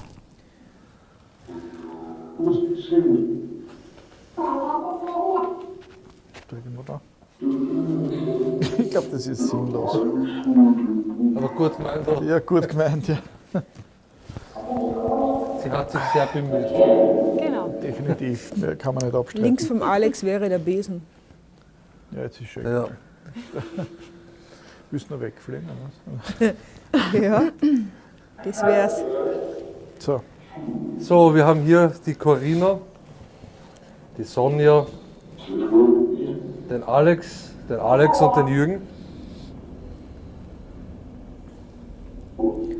Wir waren schon öfter hier, ihr kennt das Gerät. Könnt euch gerne darüber bemerkbar machen, über das Portal, über das Gerät in Sonjas Hand, in Jürgens Hand und über die Spieluhr. Wenn die Antwort ja ist, dann bitte die Spieluhr einschalten. Könnt ihr das?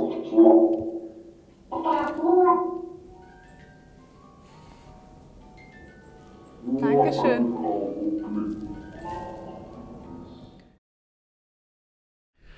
ab diesem Zeitpunkt haben wir gemerkt, dass wirklich etwas Unerklärliches vorgeht. Die Poltertune war mindestens 5 Meter von uns entfernt und es gab auch sonst nichts, das die Poltertune hätte auslösen können.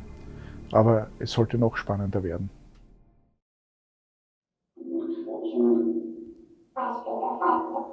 Beim ersten Mal, wie wir hier waren, haben wir Kinder laufen und spielen gehört am Dachboden.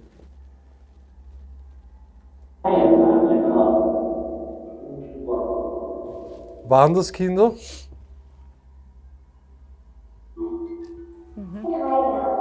Ja. Bestätigung? Das gibt's nicht. Danke. Das ist so Wahnsinn. Das gibt's nicht. Mach. Gegenteilfrage.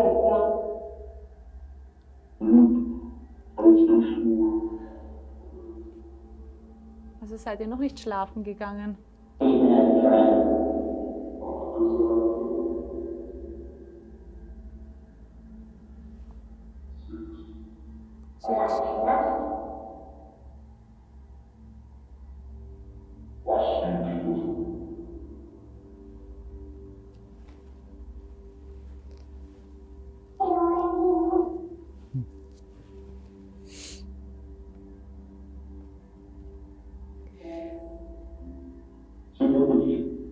Könnt ihr die Spieluhr zur Bestätigung spielen lassen, wenn wir euch fragen, wie viele Kinder da sind?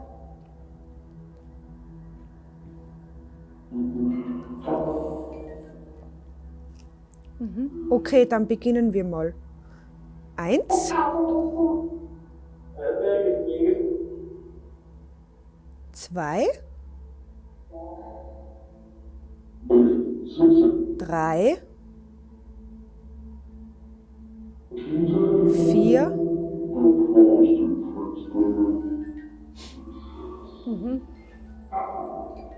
Vier Kinder. Es geht schon wieder los.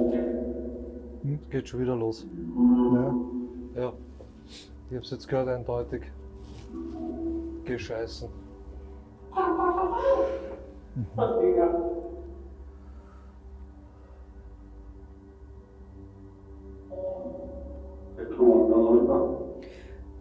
die Kontrollfrage. Sind 4 Kinder hier?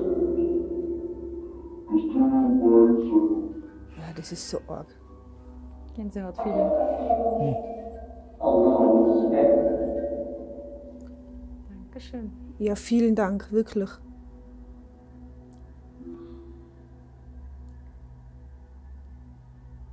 Nicht schlecht.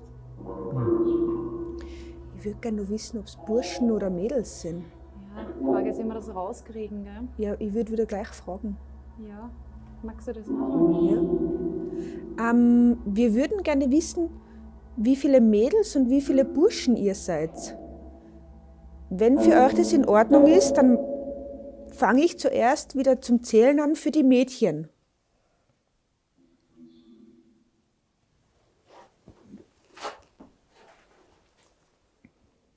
Oder soll ich anfangen zum Zählen für die Burschen? Blut.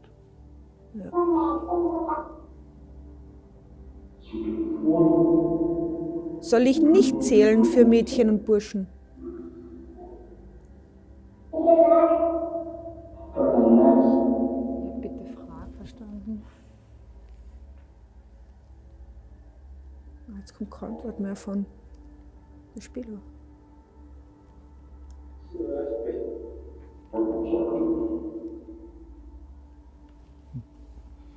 Sollen wir noch mal zählen?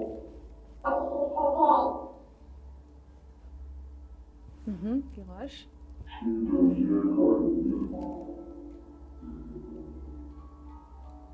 Hast du es gehört? Ja. Was hast du gehört?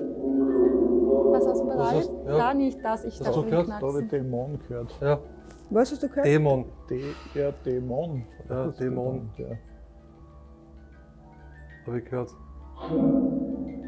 Ich spüre, es ist arg. Das ist Mir ist so schlecht. Ja, mir ist auch flau.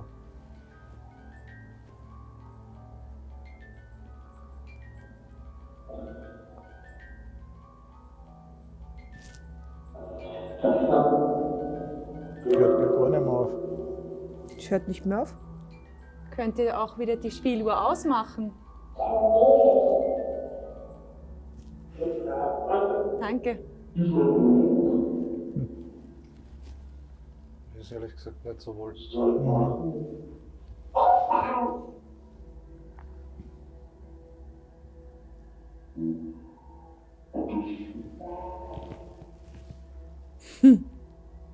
Hast du es gehört? Jetzt habe ich es nicht gehört. War das das Sch-Wort? Schleichzeug. Ach so.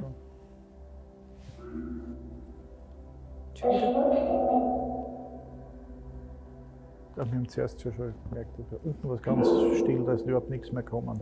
Damals ist mir nicht so gut gegangen, das im Keller. Das war voll schlecht worden, dann habe ich Schmerzen gekriegt. Im Rücken. Ja. Aber das hat irgendwie nach Schwefel und Verbrannten gerochen. Und so richtig klischeehaft. Ja. Und da habe ich mir echt gedacht, okay, wenn was dämonisch ist, dann war das ein dämonischer Angriff.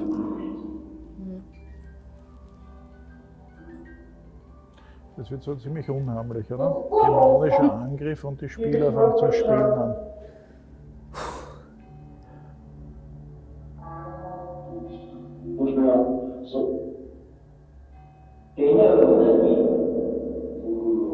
Für mich ist es gerade gar nicht einfach. Ja.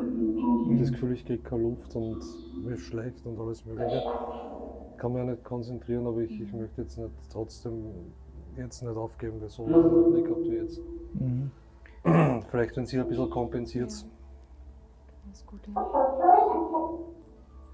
Das wird gleich gar nicht mehr auf zum Spülen, gell?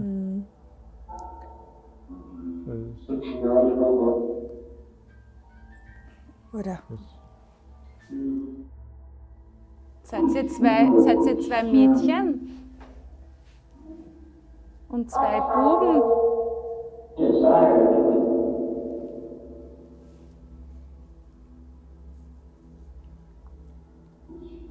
Ist hier ein Mädchen?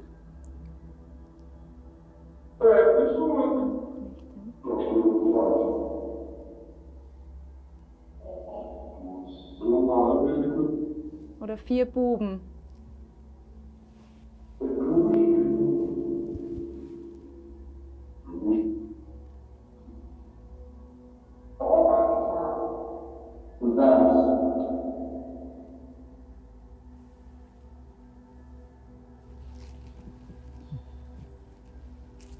Keine Antwort, ja.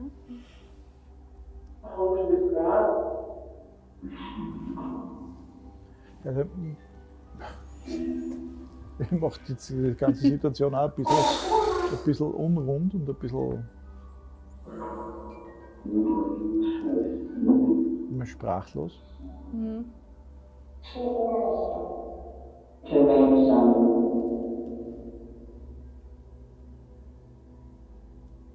Seid ihr hier an diesen Ort gebunden? Müsst ihr hier bleiben?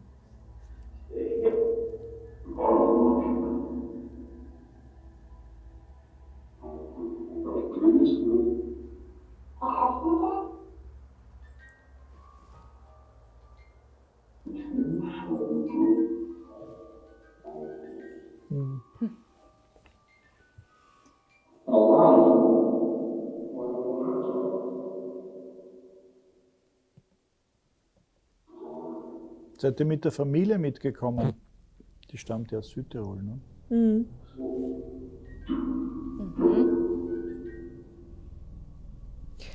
Das ist ein Ja? Ja.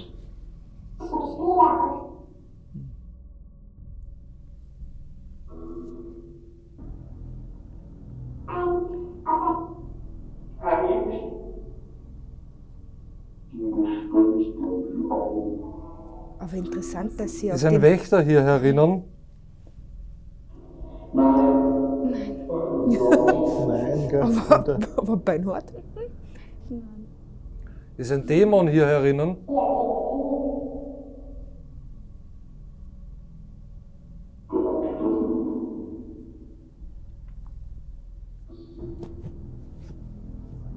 Sind Erwachsene hier?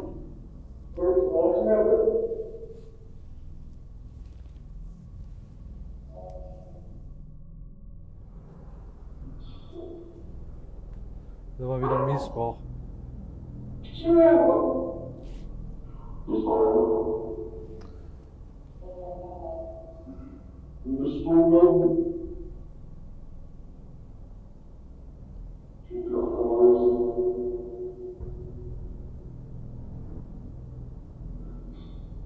Mensch.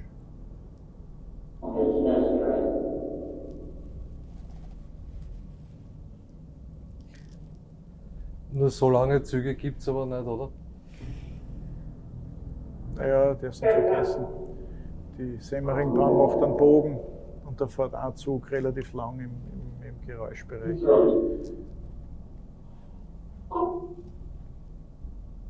Wir waren schon öfter da, aber so lange war das noch nicht. Mir ist narrisch kalt. Hatten wir einen Güterzug. Kalt, gell? Wirklich. Schon, gell? Weiß jemand von euch, warum er so schlecht ist?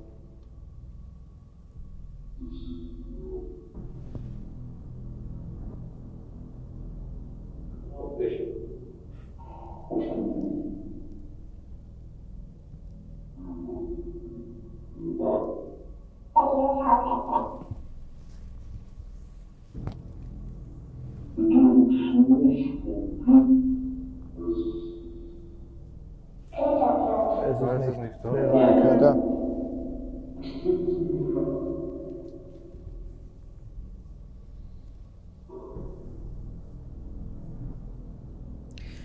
Steht jemand beim Alex?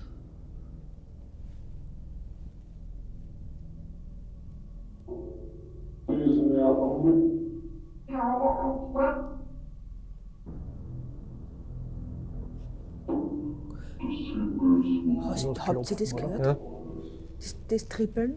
Ja. Tripp, tripp, tripp, tripp.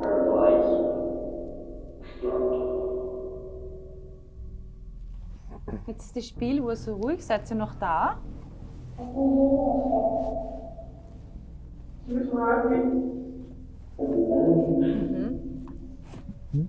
Sind ja langweilig geworden mit uns. Ja, oder es, ich habe das eh gesagt, ne, dass dann Spitzt kommt auf, dieser ja. Wächter dann, ne, der ist dann verscheucht, verhindert.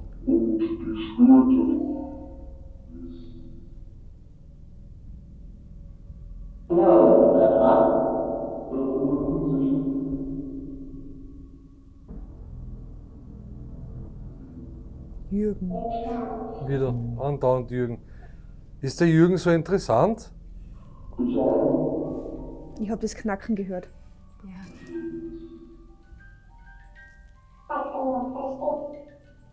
Hast du ein paar Fans? Tja. Danke. Jetzt kommt die Frage. Ist der Jürgen hübsch?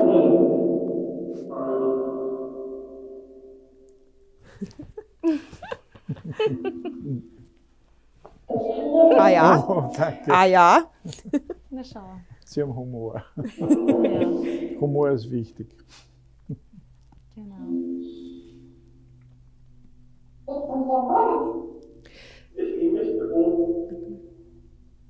Gibt Hat- es ein Leben nach dem Tod? Ja, ich habe schon wieder was gehört. Er kommt euch holen. Was gibt Und das ist die Antwort dazu. Aber er kommt jedes Mal uns holen. Ja, und wie geht's mir dann jedes Mal? Ja,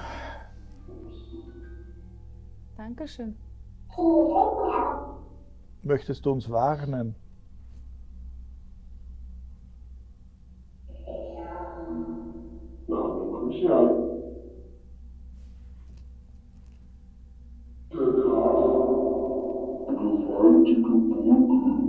Gewaltige Brücke.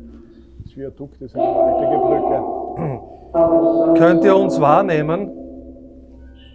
Aber instant. Gänsehaut.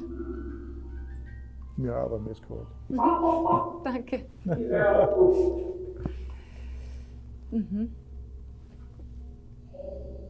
Lebt ihr noch?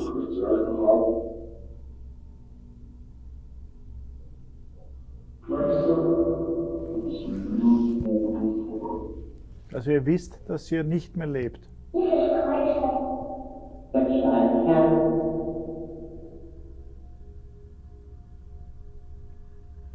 Seid ihr wo gefangen? Sitzt ihr hier fest? Mhm.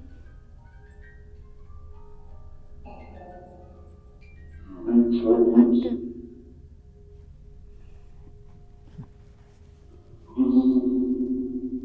Ich habe so viele Fragen, aber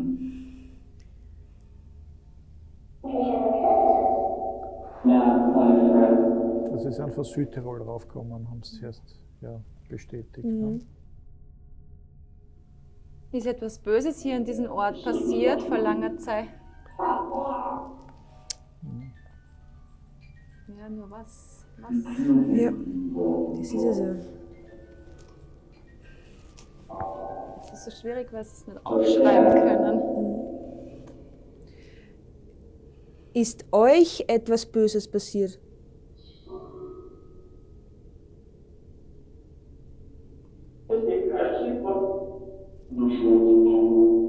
Der schwarze Tod, die Pest, Ja, die Pest? Pest. Ja, jetzt aufpasst. der, Ah, schau. aha, Boah.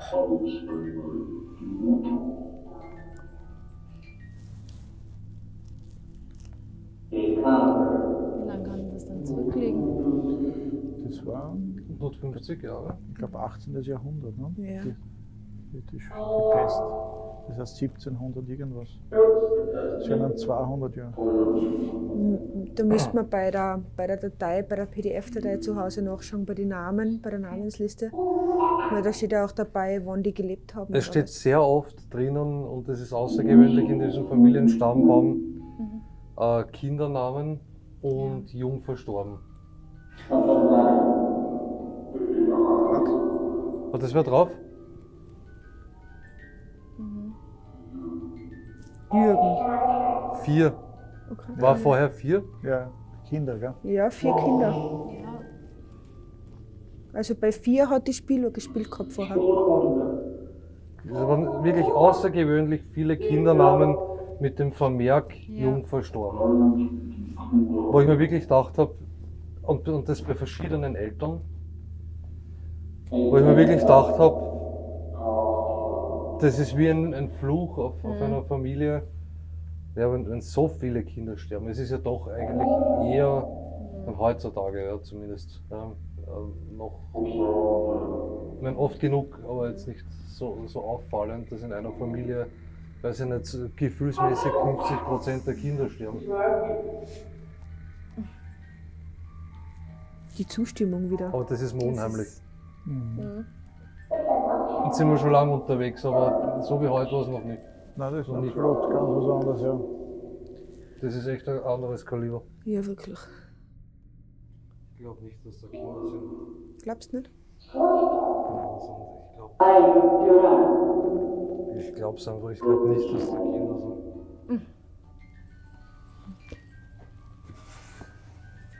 Ja.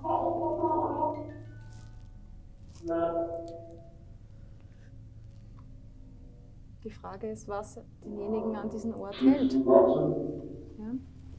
Kannst dich erinnern, im Krankenhaus die Unterhaltung. Und da warst du nicht dabei, das waren wir beide, gell? Im Krankenhaus. Nein, du bist mit Alex gegangen, ich war mit Jürgen. Mit dir war es, genau, stimmt. Ja. Kannst du dich erinnern? Die Unterhaltung im Krankenhaus über die Poltertune? Aber das war bei Weitem nicht so stark wie da. Also das war ein Bruchteil.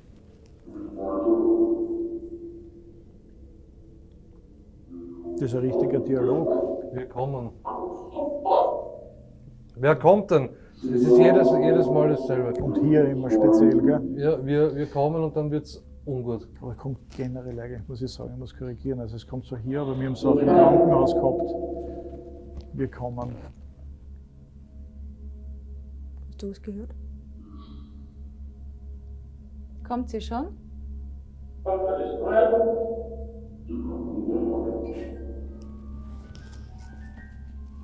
Sorry. Danke.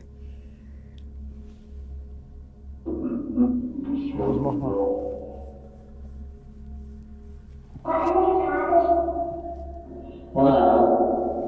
Mir wird auch immer kühler. Also ich fühle mich jetzt nicht unwohl. Du aber Sau.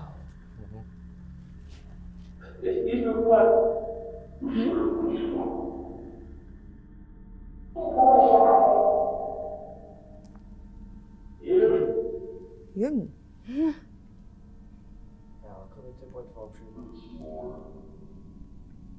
Halt's mal. Ich habe noch 21 Minuten. Wie lange hast du noch? Ja, meiner blinkt schon. Ja,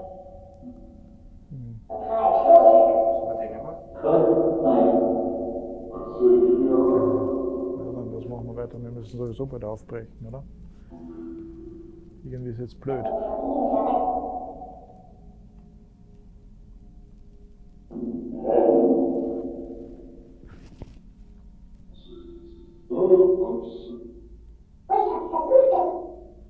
Was hast du versucht?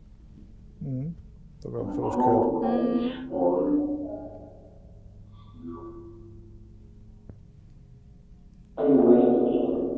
Der K2 ist Ganz nichts, still. gell?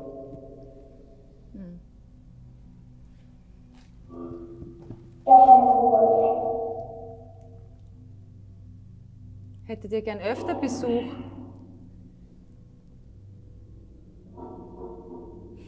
Super. Danke. Was? Das Lachen. Sollen wir gehen?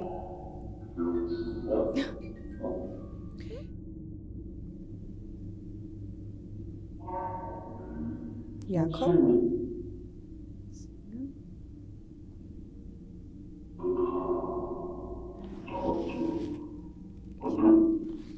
Trottel verstanden. Ja, das kann durchaus sein. Gut. Wird es für uns gefährlich, wenn wir länger hier bleiben? Okay, das wird mir jetzt langsam. Es ist wirklich sehr So heftig schlecht ist heute. mir auch, Ja. es ist auf einmal alles kalt. und es Nein, ist es bringt da nichts jetzt. Also ich weiß nicht, passend das ist jetzt immer. echt, ja, Also, diesmal ist es echt schräg. Also sowas haben wir noch nicht gehabt. No. Ja, Wirklich. gut. Nein, ich habe jetzt da keine Angst, muss ich sagen, aber es ist so etwas zum Verdauen einmal, weil es ist zum Verdauen und es wirkt doch sehr angespannt. Was meinst du, Sonja? Ich fühle mich momentan noch gut, aber ich füge mich der Mehrheit. Also, demokratisch. Das heißt, ihr ist recht, Feiglinge, ja. Ihr seid schuld. nein. Wir können natürlich auch sofort abbrechen, wenn du dich nicht wohlfühlst, gell? Jetzt hört es ja nicht mehr auf zum Spielen. für mich reicht es jetzt. Ja, Ja. wir müssen zum Momentan Teil. mal. Ja. Ich hab den Eindruck, es ist so ein bisschen angespannt Ja, das kann schon sein, ja. und so heftig war es da noch nie. Das sollten wir wirklich mal besprechen, denke ich. Ja. Na, dann bedanken wir uns halt, dass alles, was da ist, auch da bleibt und Ja. dass man halt vielleicht einmal wiederkommt. Sie mögen uns. Und sie spielen gern mit der U. Ja, machen wir uns am Weg. Mhm. Danke für die Rückmeldungen. Genau, ja, danke.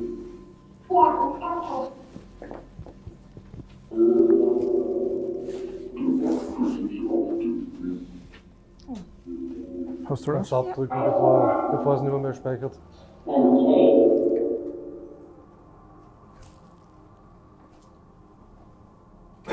Das bin nicht ich, ja?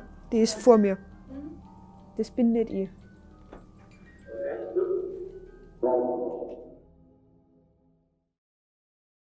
Die Polter Tune hat extrem gute Ergebnisse geliefert, um nicht zu sagen, dass es schon erschreckende Ergebnisse waren. Das war ein direktes Frage- und Antwortspiel in einer Serie durch. Mir selber war dann nachher nicht mehr so wohl. Es ist irgendwo der Riegel vorgeschoben worden dann. Man hat es wieder gemerkt, ja, bis hierher und nicht weiter. Und nach dem, was ich in dem Haus auch schon erlebt habe, habe ich mich dann doch entschieden, das Ganze an der Stelle abzubrechen. Ich denke auch, dass die Entscheidung abzubrechen die richtige war, denn Alex hat in der Vergangenheit bereits ein paar Mal gesundheitliche Konsequenzen zu spüren bekommen und danach einige Wochen benötigt, um wieder vollständig auf die Beine zu kommen. Man muss sich an Ergebnisse vorsichtig herantasten, ist auch meine Meinung. Man darf diese nicht erzwingen, es ist nicht abschätzbar, was die Konsequenzen sein könnten, wenn man zu provokant ist oder zu fordernd den Entitäten gegenüber auftritt. Die Untersuchung war für das ganze Team sehr, sehr spannend und keiner vom Team kann sich erklären, warum die Polter Tune derartig aktiv war.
I've seen a pattern in my life.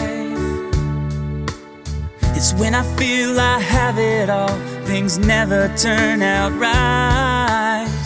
Now I see I might be to blame, that's why I feel it's time to change. I'm gonna give new love a try. And if you fail to find your love, I won't be the fall guy. I'll guard myself from heartache, that's why I fear my heart won't take.